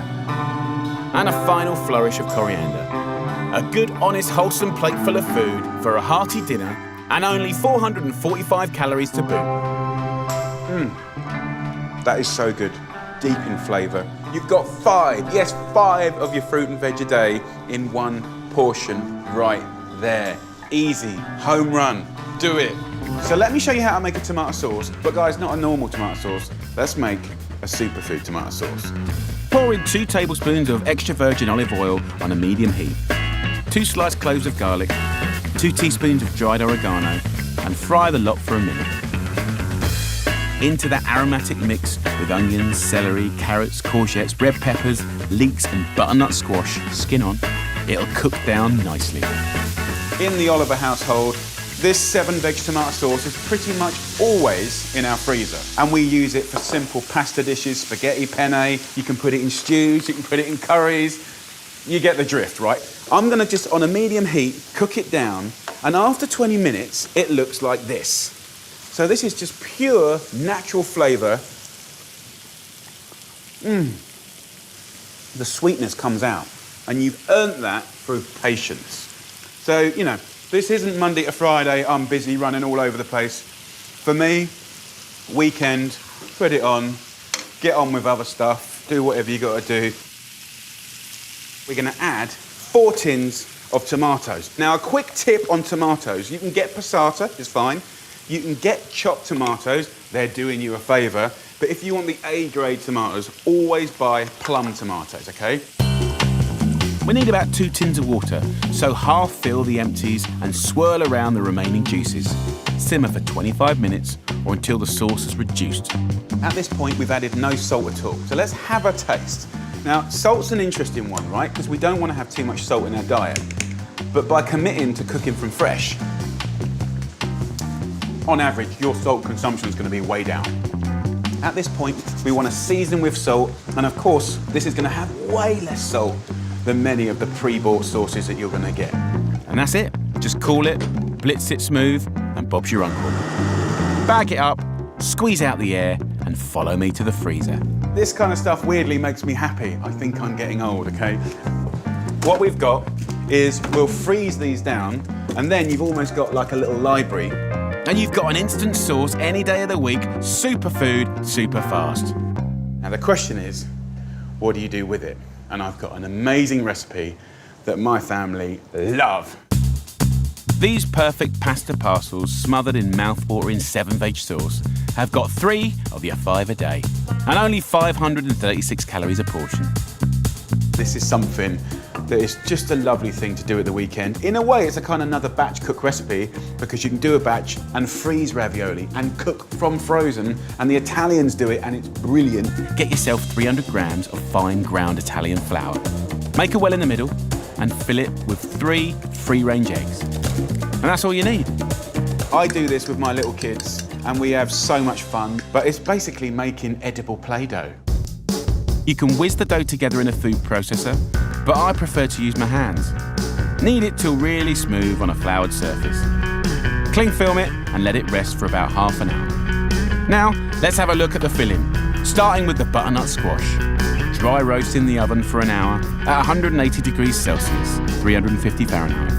And then we've got ricotta here, which is 1/3 of the fat of a hard cheese. So this is delicious fresh, but I've got a nice little tip for you. What I did was put that ricotta in the squash halfway through. And what happens, you can see it just tightens up and it becomes deeply crumbly.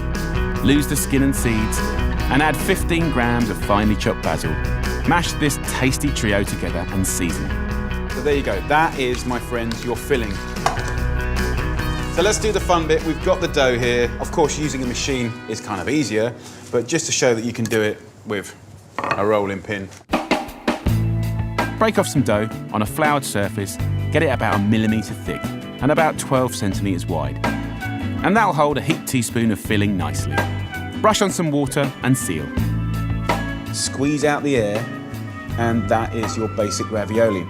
You can just use a crinkle cutter and you're gonna have that. Just beautiful. So with the dough you've made, you'll probably get about 24 parcels of goodness. You're always gonna do a couple of scruffy ones. Don't get stressed about it. You're gonna do some beautiful ones too. I'm going to cook them gently in boiling salted water for about 2 minutes and let them have a dip in the 7 veg tomato sauce. For me, this kind of reminds me of when I was a kid. It's the kind of food of my childhood. The only difference is my ravioli came out of a tin and it probably wasn't balanced and it definitely wasn't a superfood, but this is. Let's top these champs off with rocket, parmesan and a delicate drizzle of extra virgin olive oil. Now that's what I call a plate of joy.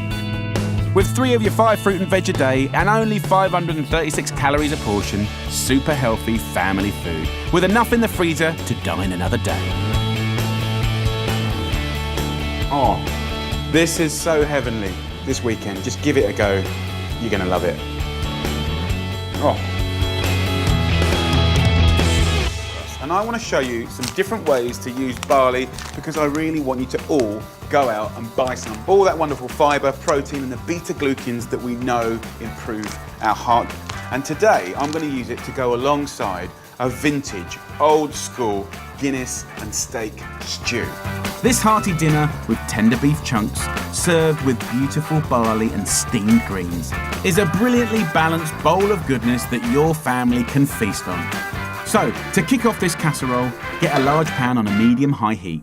We're going to go in with a tablespoon of olive oil, and I'm going to add 100 grams of silver skin pickled onions, and loads of us have got these in the fridge, probably from Christmas, that's when I have them. They're peeled, ready and raring to go. And because these are pickled, the acidity throughout the cooking of this stew is an amazing gift, and they give you such a little kick of zing. Then we're going to go regular white or red onion into little petals. I'm going to pick a few little bits of thyme. You could use sage, rosemary, bay, pick whatever you want. It's starting to fry. We're getting some colour and some attitude happening. It's kind of like layering up. Next, for some chunky winter veg, starting with 3 carrots. Just centimetre slice. You want them big because it's going to cook for a couple of hours. So you want the veg to stand up to that cooking. It's already looking really, really splendid. Now, I've got a nice everyday veggie here, celery. These lovely outer sticks are fantastic for soups and stews and casseroles. And the heart here, that is the best bit. So often people chuck this bit away, right? No. The best bit is that, right? Look into that. Look how beautiful that is. Slice the heart and chunk up 2 to 3 sticks of the outer celery. I'll save some of the yellow leaves to garnish with later. Then I want 800 grams of swede. Often underloved. So I'm just going to cut that in half. And I just want to do nice kind of inch or 2 centimetre chunks like that. Just peel it, slice it up. Doesn't have to be perfect. Now you could swap this out for celeriac. You could put, you know, all sorts of veggies in here, pumpkin in the autumn. React to what's around. And I think what's brilliant about this is it's not about kind of fashionable kind of health food. It's not wheatgrass, it's not quinoa. Mate, it's barley. It's stewing cuts of meat. It's root veg. And it's just as delicious and nutritious. And, you know, it means that this beautiful food is for everyone, and that is the most important thing. Finally, add 20 grams of rehydrated dry porcini mushrooms, 1.5 litres of chicken stock or beef stock, and half a bottle of Guinness. This is a porter-style beer, and a porter was invented for porters working in the markets. It really was supposed to be sustenance. All the alcohol will cook away, by the way, but dark flavours, malty, really working well with the veg and the beef. Next, the meat, keeping the quantity low but the quality high.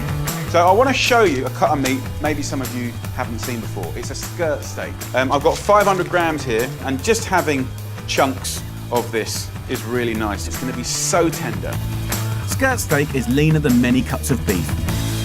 Plus, it's high in the mineral zinc. So it's really ticking all the boxes here for a wonderful superfood stew. Season and cover with some damp greaseproof paper. I'm going to whack it in the oven for about 2 hours. And I'm going to cook that at 180 degrees Celsius, which is 350 degrees Fahrenheit. And there you go, a beautiful little casserole. It's going to be great. Now for the real hero of this dish, barley. An ingredient that's been around for hundreds of years. And it's a cheap, easy superfood ingredient that we can all get our hands on. I'm going to cover 450 grams in a nice amount of water.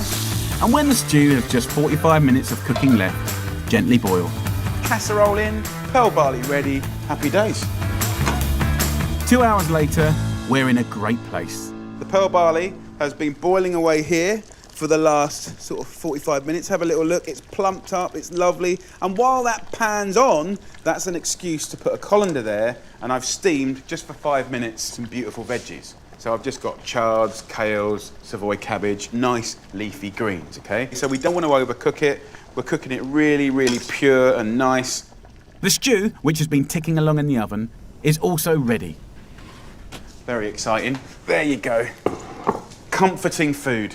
Food that just makes you feel great. And you can see how the meat is just flaking and pulling apart like that. Absolutely delicious.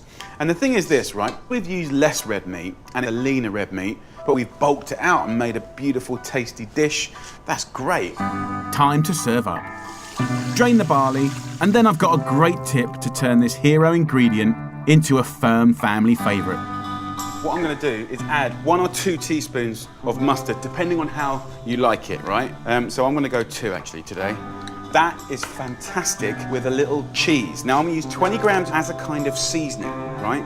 It gives you the most terrific, silky, delicious barley. A little salt and pepper, and we are ready and raring to go. Whoever said being healthy had to be boring or restrictive? You're going to be absolutely stuffed full of the good stuff. Pimped up barley, so tasty and so good for you.